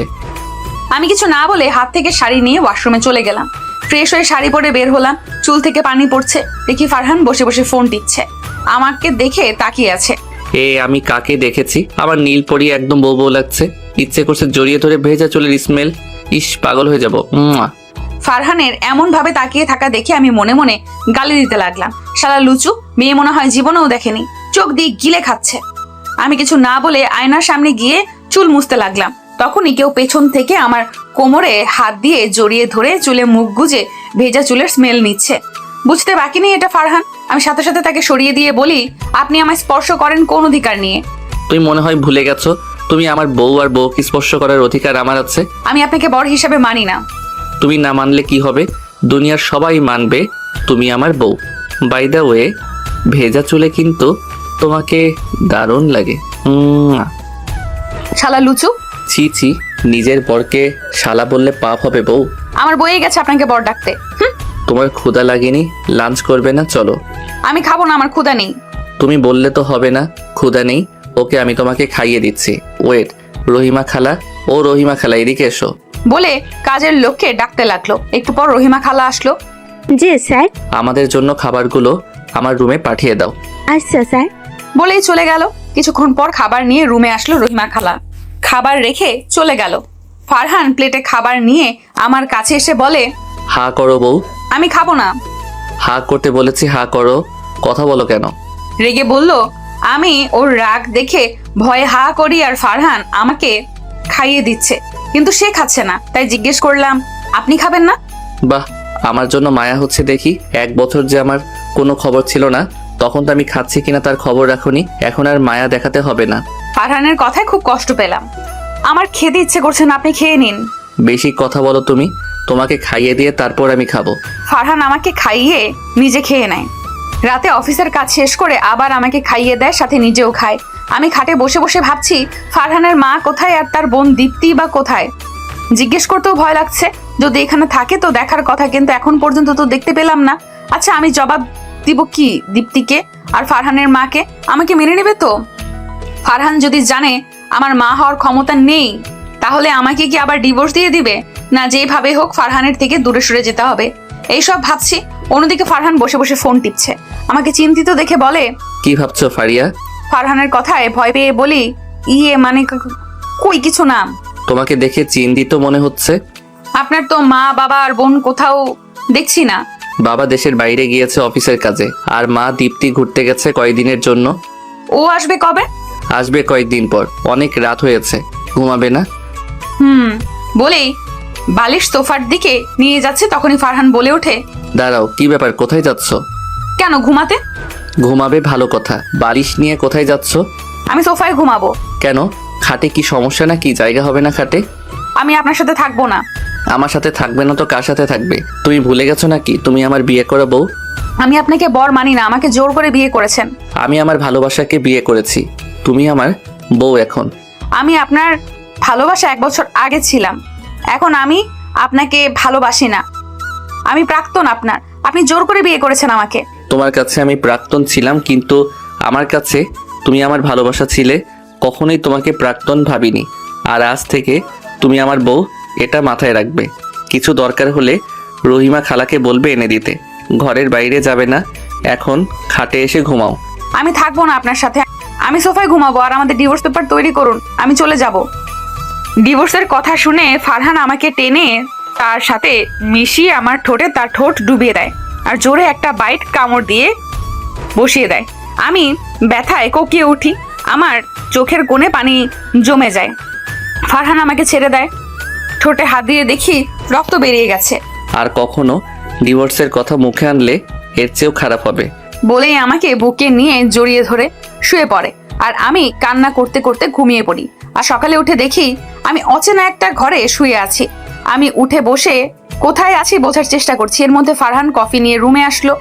ওকে দেখে সব মনে পড়লো, আর আমি রাগ দেখেও না দেখার ভান করে অন্য পাশ ফিরে বসে আছি। ফারহান কফি রেখে আমাকে পেছন থেকে জড়িয়ে ধরে বলে, গুড মর্নিং সোনা বউ। কিসের বউ? কার বউ? আমি কারো বউ না। আর আপনি আমাকে যখন তখন জড়িয়ে ধরেন কেন? নিজের বউকে না জড়িয়ে ধরলে কাকে ধরবো? আচ্ছা যাই হোক, ফ্রেশ হয়ে আসো, যাও একসাথে কফি খাবো। তাড়াতাড়ি আমার অফিসে যেতে হবে। আমিও যাব অফিসে। ওকে। আর একটা কথা, মিরাজ শেখ আসবে, ওনার থেকে দূরে থাকবে। আর সেদিন থাপ্পড় মারার জন্য আমি সরি বউ। আমি জানি দোষ তোমার ছিল না, তখন নিশু আর মিরাজ শেখের কথা শুনে রাগ হয়েছে খুব, কিন্তু পরে তিশা আমাকে সব বলেছে। আমি সত্যি সরি। আমি কিছু না বলে ওয়াশরুমে চলে গেলাম। ফ্রেশ হয়ে বের হলাম আর ফারহান আমাকে কফি হাতে দিল। আমি কফিতে একটা চুমুক দিয়ে রেখে বললাম, ভালো হয়েছে, রেডি হয়ে আসুন। ফারহান রেডি হলো, আমিও রেডি হলাম। ফারহান এসে বলে, আমি রেডি, চলো। আমি আপনার সাথে যাব না, আমি রিক্সা করে চলে যাব, আপনি চলে যান। আমার সাথে যাবে না মানে? রিক্সায় কেন যাবে? আপনার সাথে গেলে সবাই খারাপ ভাববে। কে খারাপ ভাববে? তুমি আমার বউকে কি ভাবলো তাতে আমার কি? আমার সাথে যেতে হবে, এটাই শেষ কথা। ফারহানের জোড়াজড়িতে তার সাথে একসাথে এই গাড়িতে গেলাম। অফিসে সবাই আমাদের দিকে তাকিয়ে আছে ফারহানের সাথে আমাকে দেখে। ফারহানকে দেখে সবাই দাঁড়িয়ে গুড মর্নিং বলল। তখনই নিশু এসে হে ফারহান, গুড মর্নিং বলে হাক করতে নিলেই আমি সামনে চলে আসি, আর নিশু আমার সাথে হাক করে। আমাকে দেখে রেগে বলে ওঠে, আমি তোমার সাথে হাত করতে চাইছি নাকি? একটা ছেলেকে জড়িয়ে ধরতে লজ্জা করে না? তুমি চুপ করো। আর ফারহান, ও তোমার সাথে কেন? নিশু ও আর কিছু বলার আগেই আমি বলি, আসলে আসার সময় গাড়ি পাচ্ছিলাম না, তো তাই স্যারকে আসতে দেখে রিকোয়েস্ট করলাম আমাকে নিয়ে আসতে। ও, তোমাদের মতো মেয়েরা তো স্মার্ট ছেলে দেখলে আরো কত কিছুর বাহানা দেয়। নিশু ঠিকভাবে কথা বলো। এর মধ্যেই কফিল এসে বলে, স্যার আজকে তো মিটিং আছে, একটু পরেই সবাই আসবে। আর আমি ফাইলগুলো সব ঠিক করছি, কাইন্ডলি দেখবেন, চলুন। ওকে চলো। আর মিস ফারিয়া, আপনিও আসুন আমার কেবিনে। জি স্যার, আসছি বলেই ফারহানের কেবিনে গেলাম। কফিলের ফাইলগুলো খুব মনোযোগ দিয়ে দেখছে ফারহান, আর আমি ফারহানের দিকে তাকিয়ে আছি। অন্যরকম একটা টান অনুভব হয় ফারহানের প্রতি, খুব মায়া কাজ করে। কিন্তু আমাকে মায়ায় জড়িয়ে গেলে হবে না। সবার কপালে সব সুখ বেশি দিন থাকে না, হয়তো আমি তাদের মধ্যে একজন। এইসব ভাবছি, এর মধ্যে ফারহানের ডাক পড়লো। মিস ফারিয়া। তখন ভাবনার জগতে আমি। মিস ফারিয়া, এদিকে আসুন। ফাইলের দিকে তাকিয়ে আমি কিছু না বলায় ফারহান এবার একটু জোরেই ডাকলো। মিস ফারিয়া, আপনি কি দাঁড়িয়ে দাঁড়িয়ে ধ্যান করছেন? জোরে তার ডাকে অপ্রস্তুত হয়ে আমি বললাম, জি স্যার। এইদিকে আসুন, আমার পাশে এসে বসুন। কেন স্যার? প্রজেক্টের কাজ সম্পর্কে বুঝিয়ে দিব, কিভাবে কি করতে হবে। আমি ভয়ে ফারহানের পাশে গিয়ে বসলাম। একটা জিনিস বারবার জিজ্ঞেস করেছি, একটুও রাগ দেখায়নি, বরং সুন্দর করে সব বুঝিয়ে দিয়েছে। কিছুক্ষণ পর মিরাজ শেখ সহ সব ম্যানেজাররা আসলো ডিল ফাইনাল করতে। ফারিয়া খুব সুন্দর করে উপস্থাপনা করলো। সবচেয়ে সুন্দর প্রজেক্ট ও ভালো উপস্থাপনার জন্য ফারহানের কোম্পানির সাথে ডিলটা ফাইনাল হলো। ফারহান অনেক খুশি ডিলটা হাতে পেয়ে। কালকের জন্য পার্টি অ্যারেঞ্জ করেছে, আমাকে বেশ কয়েকবার ধন্যবাদ জানালো। দুপুরে একসাথে লাঞ্চ করলো আমার সাথে, আমি না বলার পরেও জোর করলো। সন্ধ্যায় অফিস ছুটির পর অফিস থেকে বের হয়ে আমি হোস্টেলের উদ্দেশ্যে পা বাড়াতেই কেউ হাত ধরে ফেলে। ভয়ে পেছন ফিরে তাকাতেই দেখি ফারহান হাত ধরে দাঁড়িয়ে আছে। স্যার আপনি? কেন, অন্য কাউকে আশা করেছিলে বুঝি? না স্যার, কিছু বলবেন? কোথায় যাচ্ছ? কেন স্যার, হোস্টেলে যাচ্ছি। তুমি আমার বউ, আমি চাই না আমার বউ হোস্টেলে থাকুক। তাছাড়া আমার একটা বাড়ি আছে, এমন তো নয় যে আমি আমার বউকে বাড়িতে জায়গা দিতে পারবো না। দেখুন স্যার, আপনি কিন্তু বাড়াবাড়ি করছেন, আমি যাব না আপনার সাথে। বলেই চলে যেতে নিলে ফারহান বলে, তুমি আমার সাথেই যাবে। আমার হাত ধরে টেনে গাড়িতে তুলে ফেলে। ফারহানের জেদের কাছে হার মেনে তার বাড়িতেই আসতে হলো। আমি বাসায় গিয়ে চুপ করে বসে আছি। আমাকে এভাবে বসে থাকতে দেখে ফারহান বলে, মহারানীর কি হয়েছে, এভাবে বসে আছেন কেন? আমি কিছু না বলায় ফারহান আবার বলে, কি হলো, ফ্রেশ হবেন না মহারানী? মন খারাপ করে বসে থাকলে কিন্তু পেঁচার মতো দেখায়। বলেই হেসে দিল। আমি রাগী চোখে ফারহানের দিকে তাকালাম। তা দেখে ফারহান বলে, এইভাবে পেঁচার মতো তাকালে ভয় লাগে, যান ফ্রেশ হয়ে আসুন। আমি ফ্রেশ হব না, আর আমাকে পেঁচার মতো লাগলে তোর কি? তোকে বলছি আমার দিকে তাকাতে। ইস, কতদিন পর তুমি আমাকে তুই করে কথা বললে। তবে যাই হোক, আমার বউয়ের দিকে তো আমিই তাকাবো, তাই না? বললেই আমাকে কোলে তুলে নিল। এই কি করছেন, আমাকে কোল থেকে নামান। না, আমার বউটা অনেক জেদ ধরেছে, সে নাকি ফ্রেশ হবে না, তাই আমি তাকে ফ্রেশ করে দিব। বলেই ডেভিল স্মাইল দিল আর আমাকে নিয়ে ওয়াশরুমের দিকে যেতে লাগলো।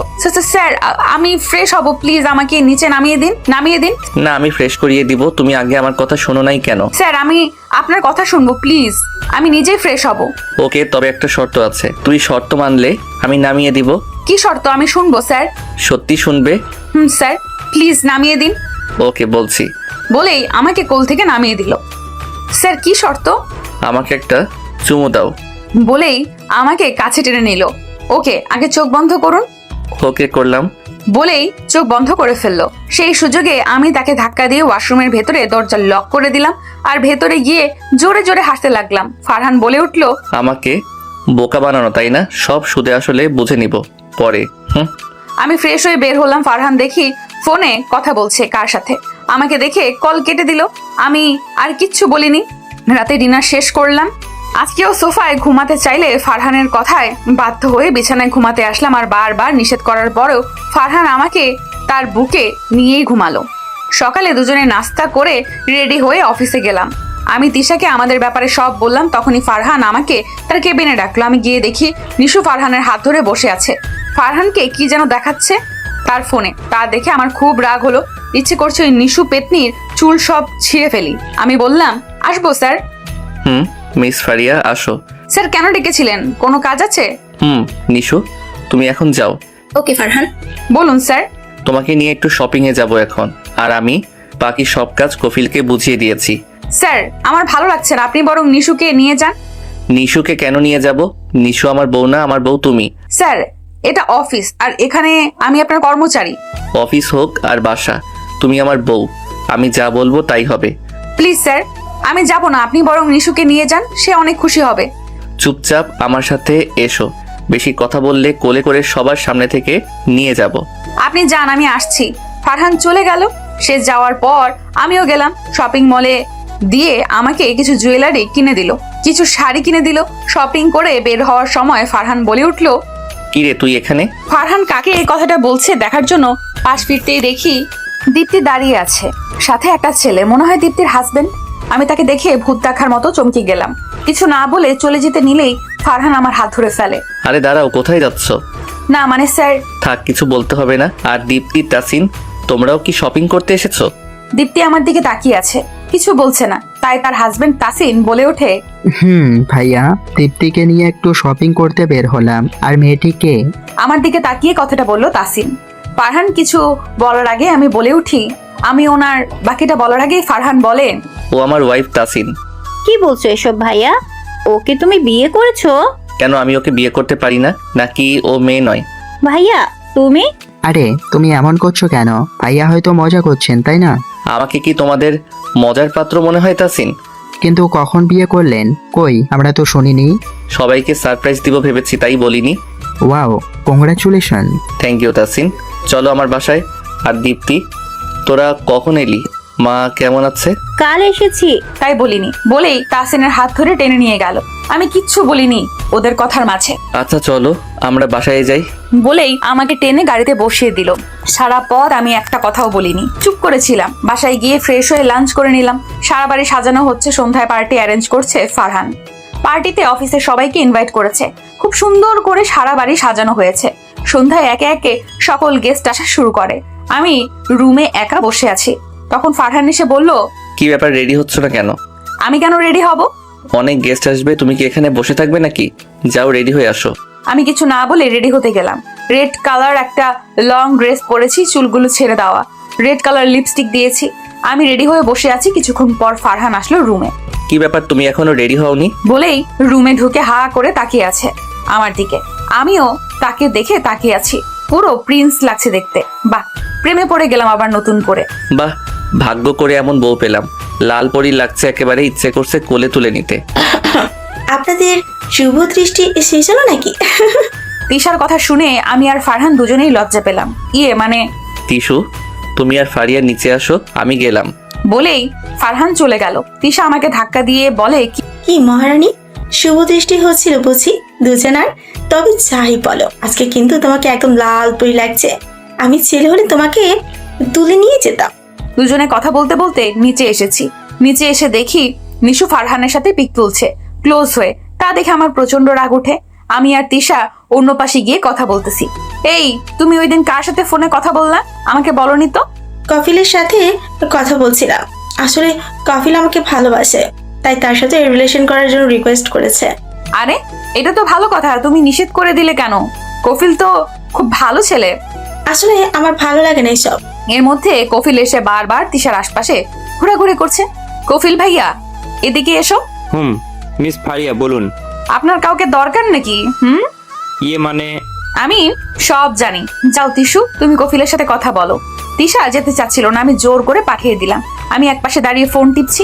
হঠাৎ করে মিরাজ শেখ এসে বলে, হাই সুইটি, হ্যালো। তোমাকে অনেক হট লাগছে, আমার সাথে যাবে আজকে?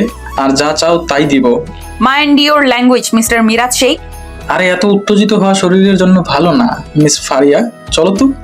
বলেই আমার হাত ধরে টেনে নিয়ে যেতে থাকে, আর আমি হাত ছাড়ার জন্য চেষ্টা করছি।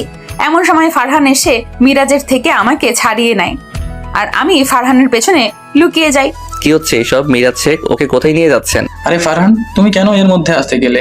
ওকে আজকে রাতের জন্য নিয়ে যাচ্ছিলাম, বলেছি যা চাইবে তাই পাবে, কিন্তু রাজি হচ্ছিল না, তাই নিয়ে যাচ্ছি জোর করে। মিরাজের কথা শুনে ফারহান তাকে একটা থাপ্পড় মারে।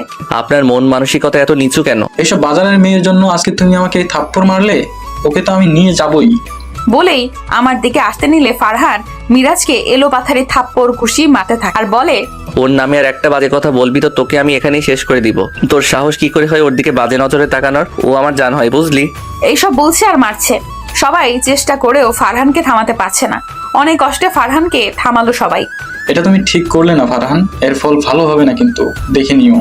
তোকে যেন আমার চোখের সামনে না দেখি। আর ওকে এখান থেকে বের করে দাও কফিল। মিরাজ শেখ চলে গেল। সবাই ভয়ে চুপ করে রইল, কেউ কিছু বলছে না। আমি একপাশে দাঁড়িয়ে আছি। এতক্ষণ যা হলো সব আমার মাথার উপর দিয়ে গেল। কি হয়ে গেল?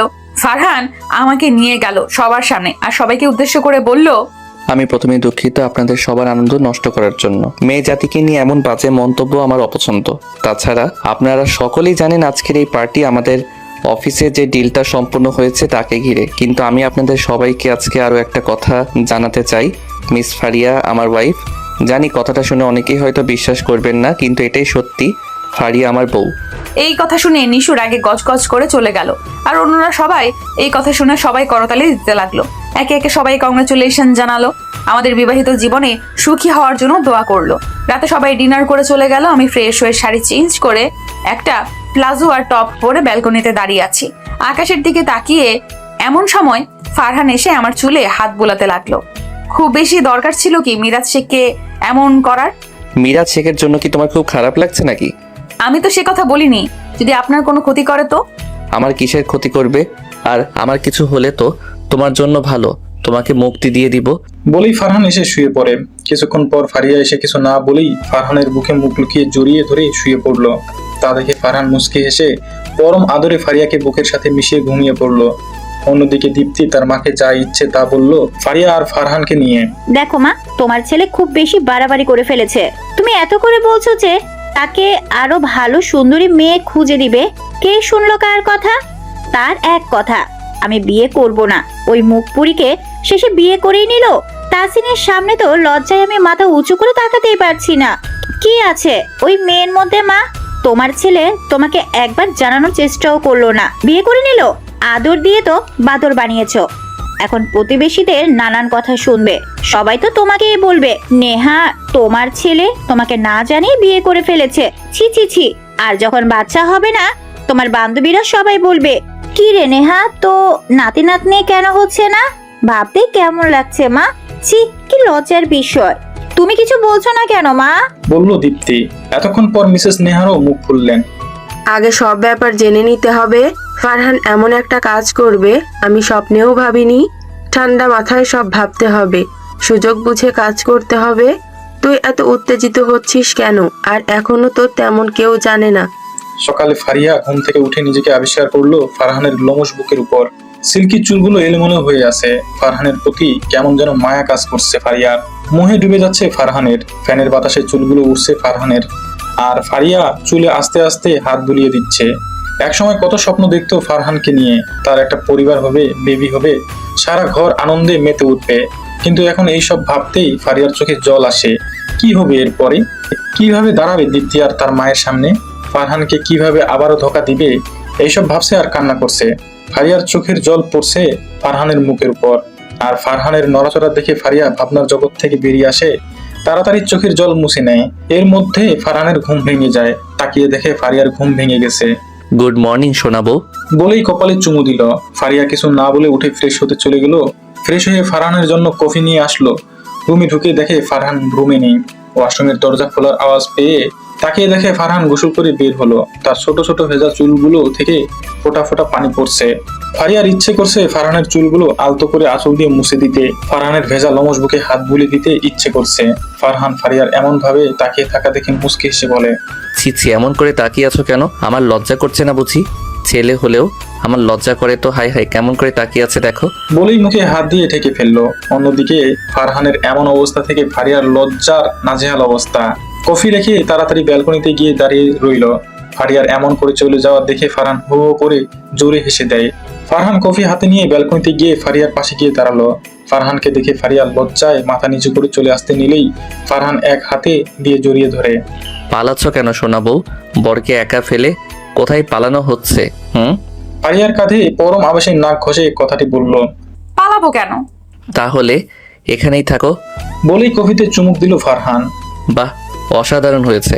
এখন থেকে রোজ সকালে আমার জন্য কফি বানিয়ে দিবে।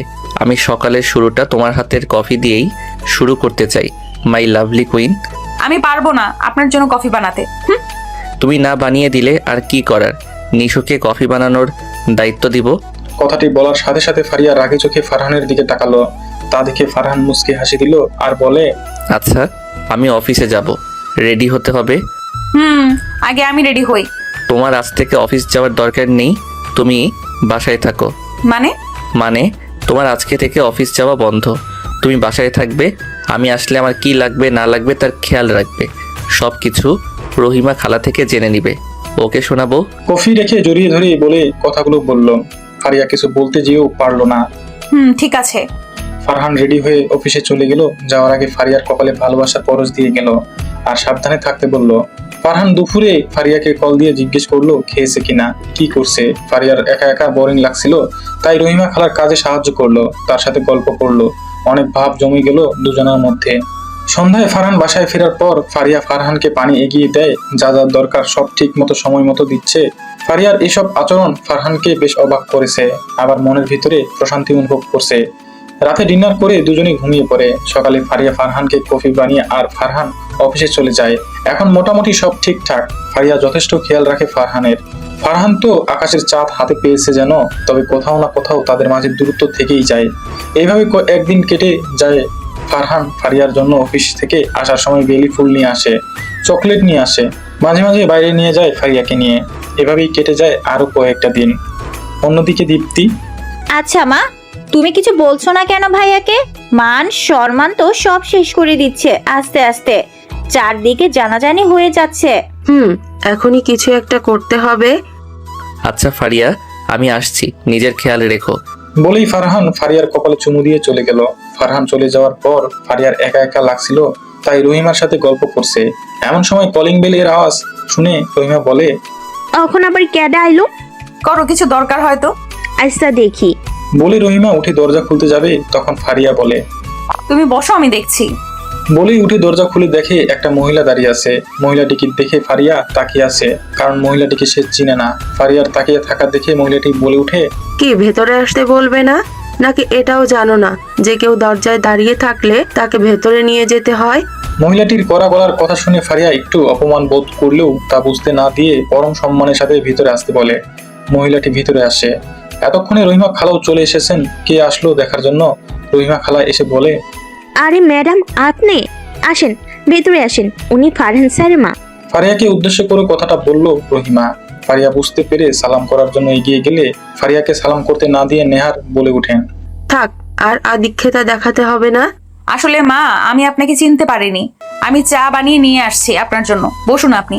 বলে যেতে নিলেই মিসেস নেহার বলে উঠেন, কোথাও যেতে হবে না তোমার। তোমার সাথে আমার কিছু কথা আছে। বলেই সোফায় আরাম করে বসলো। জি বলুন। আরে দাঁড়িয়ে আছো কেন? বসো বসো। জি। কত টাকা চাই তোমার? কিসের টাকা? তুমি নিশ্চয়ই জানো তোমার কখনো বাচ্চা হবে না, কারণ তোমার মা হওয়ার ক্ষমতা নেই। জানোই তো আমার একটাই ছেলে, আর আমি চাই আমার ছেলের বাচ্চা হোক। আমার বংশবৃদ্ধির জন্য তো তার বাচ্চা হওয়া অত্যাবশ্যক, তাই না? যা তুমি তাকে দিতে পারবে না। আমি চাই না তুমি আমার ছেলেকে বাবা ডাক শোনা থেকে বিরত রাখো। আমার খুব ইচ্ছে আমার নাতি নাতনি হবে। সবাই যদি জানে এমন একটি মেয়ের সাথে ফারহানের বিয়ে হয়েছে যার কিনা বাচ্চা হবে না, অপমানে আমি কাউকে মুখ দেখাতে পারবো না। আর তুমি চিন্তা করো না, তোমার যত টাকা লাগে আমি তোমাকে দিব। তোমাকে আমার ছেলের জীবন থেকে চলে যেতে হবে। তোমার সব খরচের দায়িত্ব আমি নিব। আমি কি বলতে চেয়েছি আশা করি বুঝতে পেরেছো। না বুঝলে আবার বুঝিয়ে দেব, সমস্যা নেই। দুপুরে অনেকবার কল দিয়েও ফারিয়াকে পায়নি ফারহান। হয়তো তার ফোনে চার্জ নেই, তা ভেবে আর কল দিল না। অফিসের কাজের চাপে ফারিয়ার কথা আর মনে পড়েনি। সন্ধ্যায় অফিস ছুটির পরে ফারিয়ার জন্য চকলেট নিল অনেকগুলো। চকলেট ফারিয়ার খুব প্রিয়।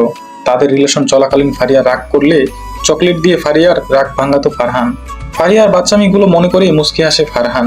আকাশটা মেঘলা হয়ে আছে, খুব জোরে বৃষ্টি নামতে পারে। অনেকদিন পর ফারিয়াকে পেয়েছে, তাই ফারহান চায় ফারিয়ার সাথে বৃষ্টি বিলাস করতে। খুব খুশি লাগছে ফারহানের আজকে। খুব দ্রুত গাড়ি চালিয়ে বাসায় যাচ্ছে ফারহান।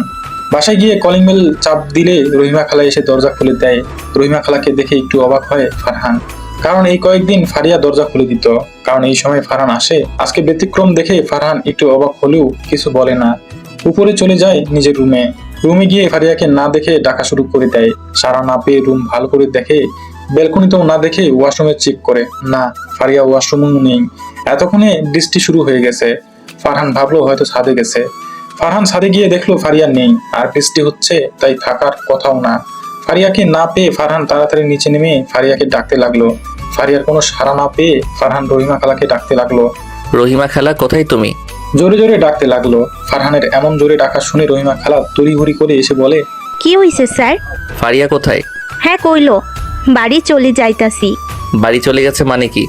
রেগে জোরে কথাটা বললো। ফারহানের কথা শুনে রহিমা খুব ভয় পেয়ে যায় আর বলে, ম্যাডাম আইসলো, তাই বৌমনিরে কইছে চইলা যাইতে। মা এখন কেন আসলো, আর কেনই বা ফারিয়াকে চলে যেতে বললো? তুমি কিছু শুনেছো কি? কি বলেছে মা? হ শুনছি, বৌমনি নাকি মা হইতে পারবো না, হেল্লাইগা কইছে আপনি জীবন থেকে চইলে যাইতে 1 বছর আগে। আর ম্যাডাম বৌমনিরে কইছে আপনার ভালা চাইলে চইলা যাইতে। বৌমনি সব খরচ চালাইবো। ম্যাডাম অনেক টাকা দিতে চাইছে বৌমনিরে চইলা যাওয়ার লাইগা, কিন্তু বৌমনি টাকা নেয় নাই, চইলা গেছে। ম্যাডামের কথাই বৌমনি চইলা গেছে। রহিমা খালার কথা শুনে ফারহানের মাথায় আগুন ধরে গেল। আর এখন সব ক্লিয়ার ফারহানের কাছে। ফারিয়া কেন 1 বছর আগে তাকে ছেড়ে গিয়েছিল। আস্তে আস্তে সব মনে পড়ে ফারহানের। যখন জিজ্ঞেস করতো কেন ছেড়ে চলে গিয়েছিলে আমাকে, ফারিয়া তখন উত্তরে বলতে চাইতো তার অসম্পূর্ণতা নিয়ে। ফারহানের জীবনে জড়াতে চায়নি। ফারিয়া মা হতে পারবে না, তাই সে আমাকে এড়িয়ে চলতো। কিন্তু আমাকে একটাবার তো জিজ্ঞেস করতে পারতো আমি কি চাই। আমাকে কিছু না বলে এইসব করলো ফারিয়া। এর আগে ফারহানের চোখ দুটো লাল হয়ে গেল। তাড়াতাড়ি উপরে গেল তার রুমে ফোন নিতে। আর একটা চিঠি পেলো। ফারহান খুলে দেখে চিঠিতে লেখা, সময় মতো ডিভোর্স পেপার পেয়ে যাবে, ভালো থেকো। চিঠিটা পড়ে ফারহানের আরো বেশি রাগ উঠলো। কফিলকে কল দিয়ে বলে তার বাসায় আসতে। অফিস ছুটির কারণে কফিল এখনো রাস্তায়, তাই তাড়াতাড়ি চলে আসলো। স্যার আসবো? আসো, আমার সাথে চলো এক জায়গায়। আসুন স্যার। দুজনে গাড়িতে উঠলো। কফিলকে বলল ফারিয়ার হোস্টেলে নিতে গাড়ি। কফিলকে সাথে নেওয়ার একমাত্র কারণ হলো ড্রাইভিং করা। না হয় ফারহান রাগের মাথায় উল্টা পাল্টা ড্রাইভিং করে কোনো দুর্ঘটনা বাঁধিয়ে ফেলবে, আর ফারিয়াকেও খোঁজা হবে না। ফারহান গাড়িতে বসে রাগে ফুঁসছে। তোমার সাহস কি করে হয় আমাকে বলা ছাড়া 1 পা বাড়ির বাইরে রাখার? তুমি আমার বউ, আমার কথাই শেষ কথা। আমাকে জিজ্ঞেস করা ছাড়া কেন তুমি বাড়ি ছেড়ে গেছো, এর একটা উচিত শিক্ষা তো পাবেই তুমি। কে কি বললো না বললো সেদিকে মাথা ঘামানোর তো কোনো দরকার ছিল না তোমার। এইসব ভাবছে আর রাগে ফুঁসছে। এর মধ্যে ফারহান তার মা নেহারকে কল দিল। 2-3 বার রিং হওয়ার পরই রিসিভ করলো নেহার। কেমন আছিস বাবা? আমি কেমন আছি তোমার তো জানার কথা, তাই না? এখন জিজ্ঞেস করার কি দরকার আছে? আমাকে ভালো থাকতে তো তোমরা দিবে না, তাই না? কি বলছিস এই সব? তুই কি ভুলে গেছিস তুই কার সাথে কথা বলছিস? সম্মান করতে ভুলে গেলি নাকি? তোর স্মৃতিশক্তির লোপ পেয়েছে? ও প্লিজ মা, আমি সম্পূর্ণ সুস্থ। আর আমাকে না ম্যানার শেখাতে এসো না। আমি যা বলছি ঠিকই বলছি। কেন এসেছিলে আজকে আমার বাসায়? আমার ভালো থাকা কি তোমার আর তোমার মেয়ের সহ্য হয় না, নাকি ফারিয়া বাড়ি ছেড়ে চলে গেছে, ফারিয়ার কিছু হলে তোমাদের ভালো হবে না? ফারহানের এইসব কথা শুনে নেহার এর গা যেন জ্বলে যাচ্ছে, কিন্তু চুপ করে আছে। এটা ভেবে খুশি লাগছে যে তার প্ল্যান সাকসেসফুল হয়েছে। নেহারের এমন চুপ করে থাকা দেখে ফারহান আবার বলে উঠে, কালকে সকালে যাতে তোমাকে আর তোমার মেয়েকে আমার বাসায় পাই, এটাই শেষ কথা। বাই। বলেই ফারহান ফোন কেটে দিল। বেচারা কফিল ভয়ে কিছু বলছে না, কারণ ফারহানের এই রাগের সাথে সে পূর্ব পরিচিত। গাড়ি হোস্টেলের সামনে থামতেই ফারহান নেমে ফারিয়াকে খুঁজতে লাগলো। কফিল গিয়ে হোস্টেলের ম্যানেজারের সাথে কথা বলল। উনি বলেছে ফারিয়া নাকি অনেকদিন হলো হোস্টেলে আসে না। ফারহানের বুঝতে বাকি রইল না ফারিয়া তার বাড়ি চলে গেছে। দুজনে গিয়ে গাড়িতে বসলো। রাগে ফারহানের শরীর কাঁপছে মনে হচ্ছে। ফারহান কফিলকে ফারিয়ার ঠিকানা বলল, তাড়াতাড়ি গাড়ি চালাতে বলল। কফিল ফারহানের এমন অবস্থা দেখে ভয়ে ভয়ে গাড়ি চালাতে লাগলো। এর মাঝে ফারহান কফিলকে ধমক দিয়ে বলে উঠলো, এত আস্তে গাড়ি চালালে কখন যাব, তোমাকে না নিয়ে আসাই বেটার ছিল। Sorry sir. বলেই জোরে গাড়ি চালাতে লাগলো ভয়ে। অন্যদিকে মিসেস মেহতাজ ঘরে বসে টিভি দেখছিলেন। কলিং বেল এর আওয়াজ শুনে বিরক্ত নিয়ে দরজা খুলে দেখে যে একটা মেয়ে দাঁড়িয়ে আছে। ভালো করে খেয়াল করে দেখলো যে এটা তার একমাত্র মেয়ে ফারিয়া। ফারিয়াকে দেখে হাউমাউ করে কেঁদে দিলেন মিসেস মেহতাজ। মেহতাজের কান্না শুনে ঘরে থাকা আতিক আব্দুল্লাহ, ফারিয়ার বাবা, ঘর থেকে বেরিয়ে আসেন। এসে দেখেন ফারিয়া বাসায় এসেছে। আর মিসেস মেহতাজ ফারিয়াকে চুমু দিয়ে কান্না করতে করতে বলল, কোথায় চলে গেছিলি তুই? তোকে কত খুঁজলাম। আমাদের কথা কি তোর একটুও মনে পড়েনি মা? একটা বছর কেন দূরে ছিলে আমাদের থেকে? এইসব বলতে লাগলো আর কান্না করতে লাগলো। আতিক সাহেব বলে উঠেন, আরে আমার মামুনিটাকে ঘরে আসতে দিবি তো নাকি? কতদিন পর বাসায় আসলো। ফারিয়া এগিয়ে গিয়ে তার বাবাকে সালাম করলো। তার বাবা ফারিয়াকে বুকে জড়িয়ে নিল এবং ভিতরে নিয়ে গেল। তারপর ফারিয়া তার সমস্যার কথা বলল, কেন ছেড়ে চলে গেছে তাদের সাথে ফারহানের অফিসে জব করা এবং বিয়ের কথা। ফারহানের মায়ের কথা সব বলল। সব শুনে মিসেস মেহতাজ বলেন, ফারিয়ার উচিত ছিল ফারহানকে বিষয়টা জানানো। আতিক সাহেবও বেশি কিছু বললেন না। অনেকদিন পর মেয়েকে কাছে পেয়েছেন, এতেই অনেক খুশি তারা। মিসেস মেহতাজ নিজের হাতে মেয়েকে খাইয়ে দিল। আজকে সবাই মিলে একসাথে খাবার খেলো। দুপুরও রাতে খাবার খেয়ে ফারিয়া তার রুমে চলে গেল। ফারহানের একটা ছবি হাতে নিয়ে শুয়ে আছে ফারিয়া, আর ভাবছে মানুষের জীবনে না চাইতেও অনেক কিছু হয়ে যায়, অনেক কিছু পেয়ে যায়, আর না চাইতেও অনেক কিছু হারিয়ে ফেলতে হয়। ফারহানকে খুব মনে পড়ছে, তার সাথে কাটানো প্রতিটা মুহূর্ত মনে পড়ছে। বাইরে খুব বৃষ্টি হচ্ছে। ফারিয়া শোয়া থেকে উঠে ব্যালকনিতে গিয়ে দাঁড়িয়ে আছে। কিছুক্ষণ পর দেখে একটা গাড়ি তাদের বাড়িতে ঢুকছে। তা দেখে ফারিয়া সন্দেহের দৃষ্টিতে তাকিয়ে আছে। ভালো করে খেয়াল করে দেখে এটা ফারহানের গাড়ি। ফারহানের গাড়ি দেখে ফারিয়া খুব ভয় পেয়ে গেছে। ফারহান গাড়ি থেকে নেমে কলিং বেল চাপতে লাগলো একসাথে। কলিং বেলের এমন আওয়াজ শুনে মিসেস মেহতাজ এর রাগ হলো। তিনি চেঁচিয়ে বলেন, আরে আসতেছি তো, এভাবে কলিং বেল চাপার কি আছে? বলেই দরজা খুলতে আসেন। তার সাথে আতিক সাহেবও আসেন।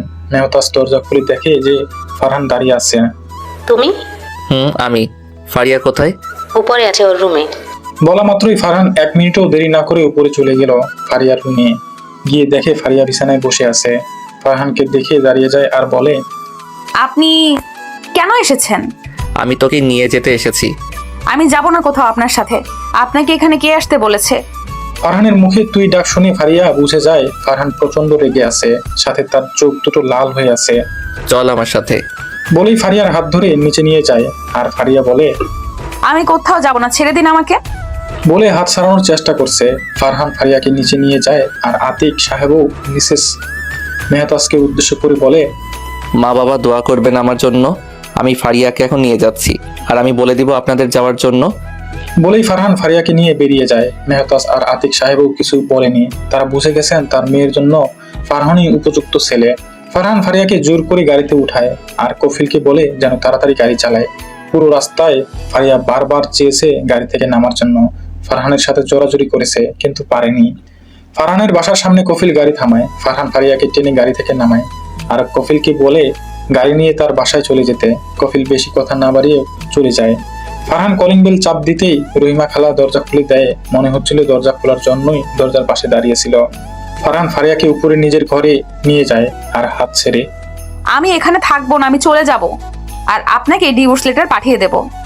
বলেই যেতে চাইলে ফারহান রাগ কন্ট্রোল করতে না পেরে ফারিয়াকে থাপ্পড় মারতে শুরু করে আর বলে, তোর সাহস কি করে হয় আমার অনুমতি ছাড়া বাইরে পা রাখার?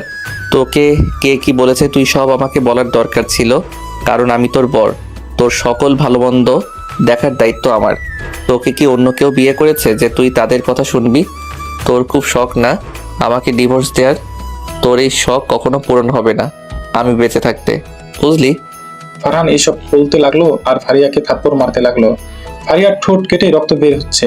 থাপ্পড়ের জন্য তাও ফারিয়া কিছু বলছে না, কান্না করেই যাচ্ছে। এত জোরে থাপ্পড় দিচ্ছে ফারিয়া পড়ে যায়। ফারহান ফারিয়ার চুলের মুঠি ধরে টানতে টানতে ছাদে নিয়ে যায় আর ফারিয়া বলতে থাকে, আমার লাগছে, প্লিজ আমাকে ছেড়ে দিন। ফারহান ফারিয়ার কোনো কথা শুনছে না। ফারিয়াকে ছাদে নিয়ে গিয়ে দরজা খুলে বৃষ্টির মধ্যে ছাদে রেখে আসে।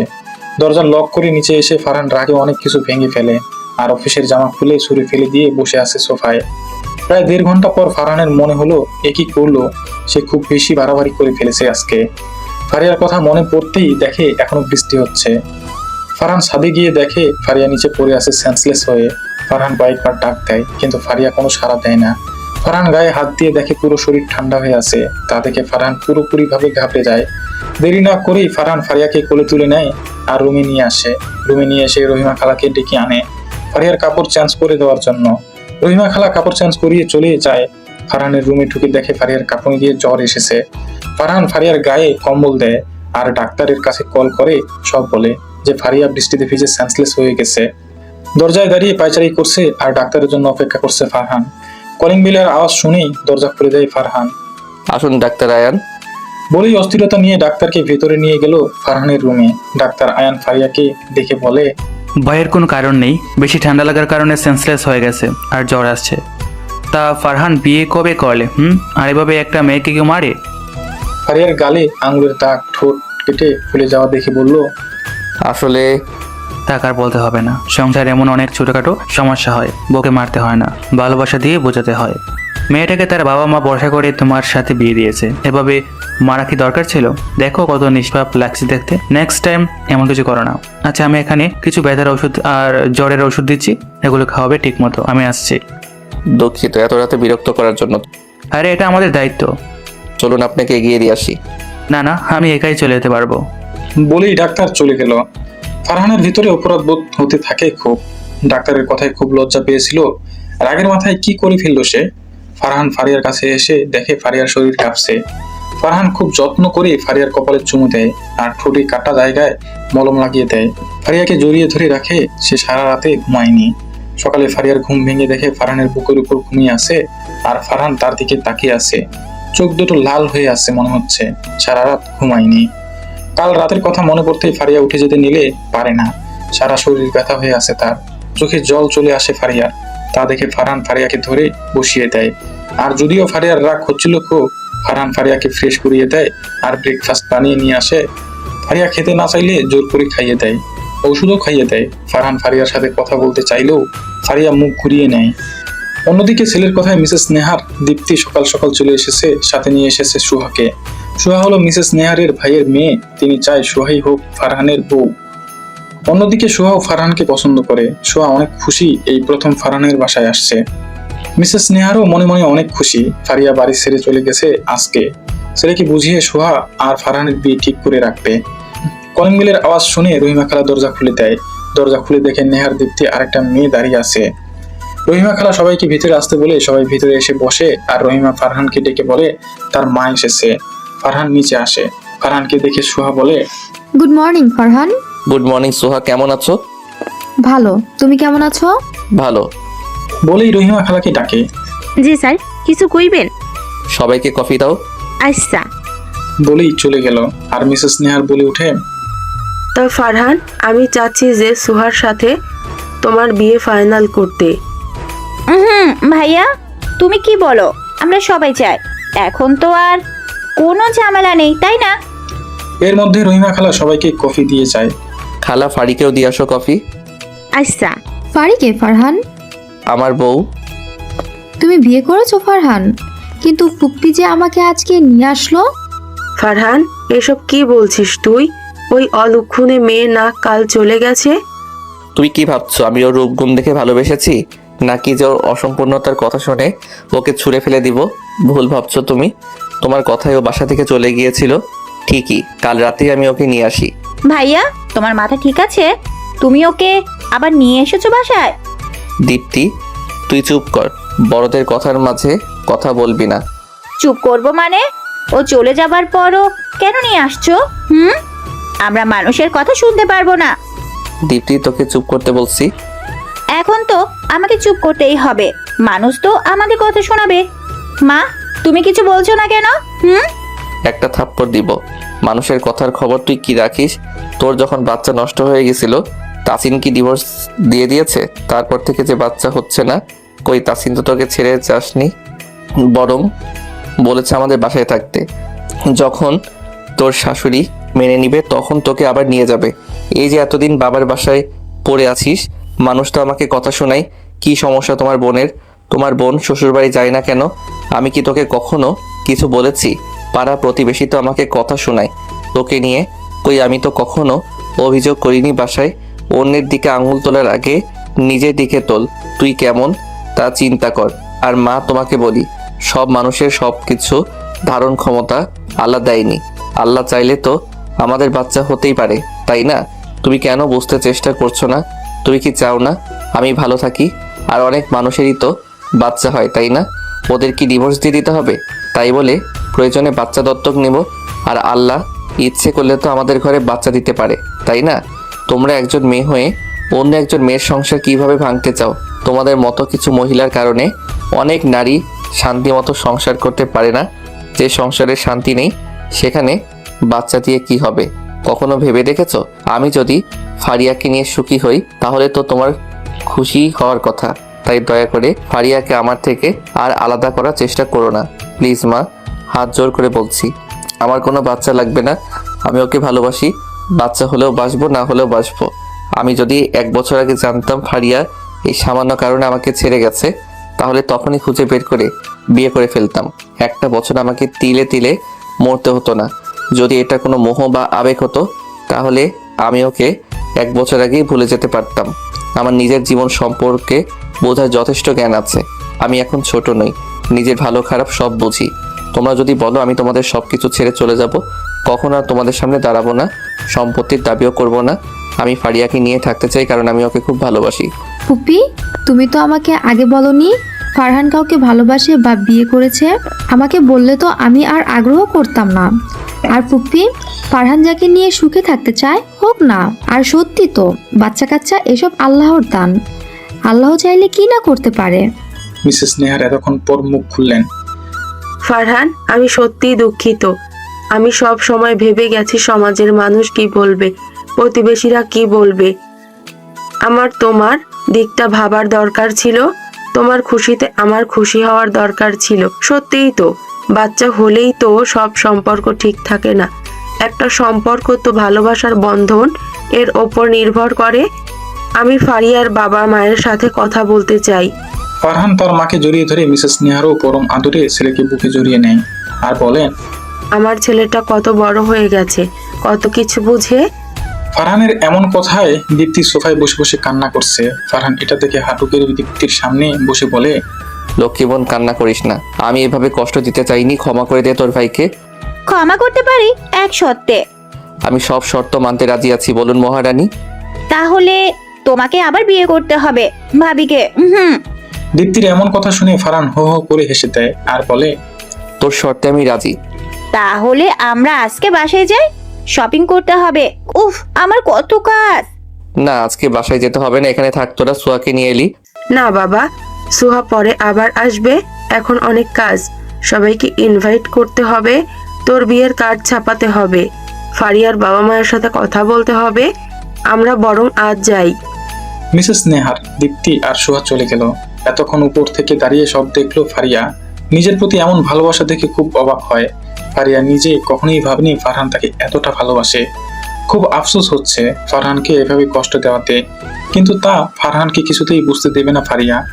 ফারহানের মা চলে যাওয়ার পর ফারিয়া রুমে এসে শুয়ে থাকে। ফারহান কফিলের কাছে কল দিয়ে বলে আজকে অফিসে যাবে না, সে যাতে সব দেখে রাখে।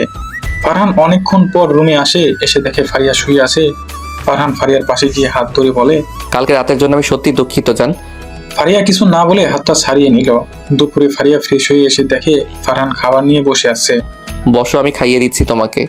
ফারিয়া কিছু না বলে ব্যালকনিতে গিয়ে দাঁড়িয়ে থাকে আর ফারহান বলে ওঠে, সকাল থেকে আমি কিছু খাইনি, সে খবর তো কেউ রাখে না। এখন যদি খাবার খেতে না আসো আমি এখনো খাবো না। আমি মরে গেলেও তো কারো কোনো সমস্যা হবে না এখন। ফারহানের কথা শুনে ফারিয়া রুমে ঢুকেই ফারহানের কোলে বসে পড়ে। আর এটা দেখে ফারহান মুচকি হেসে ফারিয়াকে খাইয়ে দিতে শুরু করে।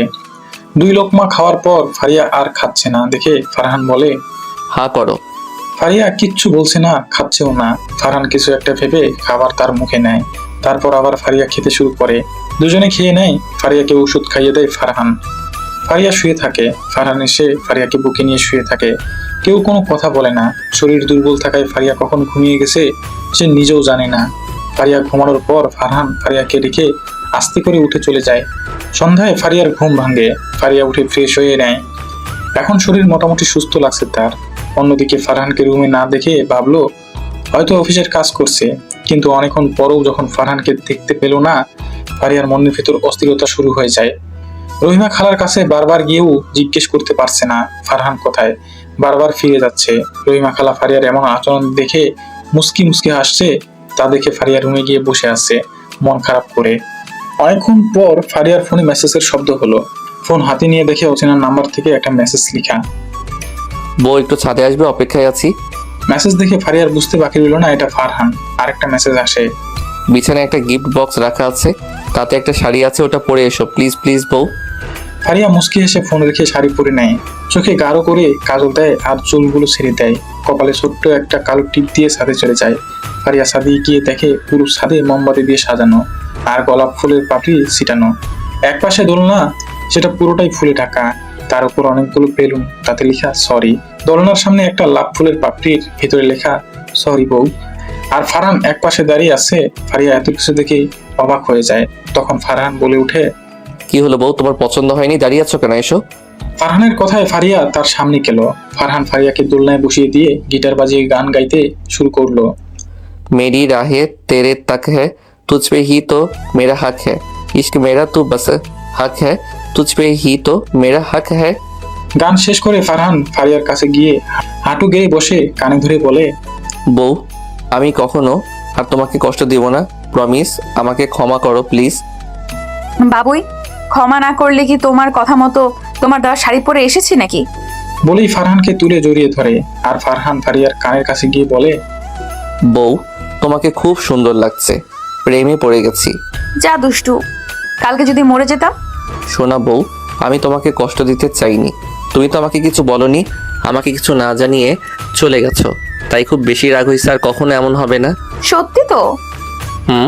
সত্যি সত্যি সত্যি। চলো যাওয়া যাক। কি হলো বউ? আমি হাঁটতে পারছি না, আমাকে কোলে তুলে নাও। ও তাই বুঝি। বলেই কোলে তুলে নিয়ে রুমে চলে গেল। ফারিয়াকে খাইয়ে দিয়ে ওষুধ খাইয়ে দিল। ফারহান নিজেও খেয়ে নিল। 2 দিন পর ফারিয়া পুরোপুরি ভাবে সুস্থ হয়ে গেল। মিসেস নেহার ফারিয়ার পরিবারের সাথে কথা বলে আবার নতুন করে ফারহান আর ফারিয়ার ধুমধাম করে বিয়ে দিল। সবাই খুব খুশি। ফারিয়াকে দীপ্তি, তিশা, সোহা বাসর ঘরে বসিয়ে রেখেছে। পুরো বিছানায় ফুলে ভরা আর রুমের ভিতরে মোমবাতি দিয়ে সাজানো হয়েছে। ফারহান রুমে আসলো, অমনি দীপ্তি, তিশা, সোহা একসাথে বলে উঠে, এই কোথায় যাচ্ছেন? কোথায় যাচ্ছি মানে? আমার রুমে যাচ্ছি। আমাদের টাকা দিয়ে দেন, আমরা চলে যাই। না হয় আজকে সারা রাত বউকে ছাড়া কাটান। তোদের কেন টাকা দিব? আমার বউয়ের কাছে আমি যাব, টাকা দিতে হবে কেন? আমার এত কষ্ট করে বাসর ঘর সাজিয়েছি, টাকা দিন, না হয় ভেতরে চাপ বন্ধ। ছি ভাইয়া, তুমি আজকের দিনে ভাবিকে ছাড়া কাটাবে নাকি? আমাদের ঘুম পাচ্ছে, টাকা দাও, চলে যাচ্ছি। ফারহান কোনো উপায় না পেয়ে ওদের 10,000 টাকা দিল আর টাকা নিয়ে ওরা চলে গেল। ফারহান রুমে এসে দেখে ফারিয়া বিছানায় বসে আছে। ফারহান ফারিয়ার কাছে গিয়ে বসলো। আরো আগে আসতে পারলে না? ওরা আমাকে এখানে এত ভারী লেহেঙ্গা পরিয়ে বসিয়ে রেখেছে। উফ, মরে যাচ্ছি। আমার বউটার খুব কষ্ট হচ্ছে বুঝি। আচ্ছা তুমি চেঞ্জ করে এসো, যাও। আর শোনো, এসব আটা ময়দা সব ধুয়ে ফ্রেশ হয়ে এসো, ভূতের মতো লাগছে। ওকে বাবুই। ফারিয়া লেহেঙ্গা রেখে একটা শাড়ি পরে ফ্রেশ হয়ে বের হলো। চুল মুছতে মুছতে ফারিয়া আয়নার সামনে দাঁড়িয়ে চুল মুছতে লাগলো। আর ফারহান পিছন থেকে জড়িয়ে ধরে ফারিয়ার ভেজা চুলের স্মেল নিচ্ছে। কি করছো? ছাড়ো। কি মনে হয় তুমি বললে ছেড়ে দিব। বলেই ফারহান ফারিয়ার ঘাড়ে নাক ঘষতে লাগলো আর শাড়ির নিচে উন্মুক্ত পেটে হাত দিয়ে স্লাইড করতে লাগলো। ফারিয়া যেন বরফের মতো হিম হয়ে গেছে, সারা শরীরে শিহরণ অনুভব হচ্ছে তার। অন্যরকম ভালো লাগা কাজ করছে তার ভেতরে। ফারহানের গরম নিঃশ্বাস ফারিয়ার ঘাড়ে পড়তেই বারবার কেঁপে উঠছে ফারিয়া। ফারহান ফারিয়াকে নিজের দিকে ফিরিয়ে ফারিয়ার ঠোঁট জোড়া দখল করে নিল। ফারিয়া আজকে কোনো বাধা দিচ্ছে না, পরম আবেশে সেও ফারহানের চুলে হাত দিয়ে খামচে ধরে চুমু খাচ্ছে। ফারিয়া চায় ফারহান তাকে খুব ভালোবাসুক, তাদের মাঝে আরো কোনো দূরত্ব না থাকুক। ফারহান ফারিয়াকে কোলে তুলে নিল আর দুজনে ডুব দিল নিজেদের ভালোবাসায়। তাদের জন্য অপেক্ষা করছে সুন্দর একটা ভবিষ্যৎ, মিষ্টি একটা সকাল। অনেক কষ্টে পূর্ণতা পেল তাদের ভালোবাসা। ভালো থাকুক ফারহান ফারিয়ার ভালোবাসা, বেঁচে থাকুক তাদের ভালোবাসা। সমাপ্ত।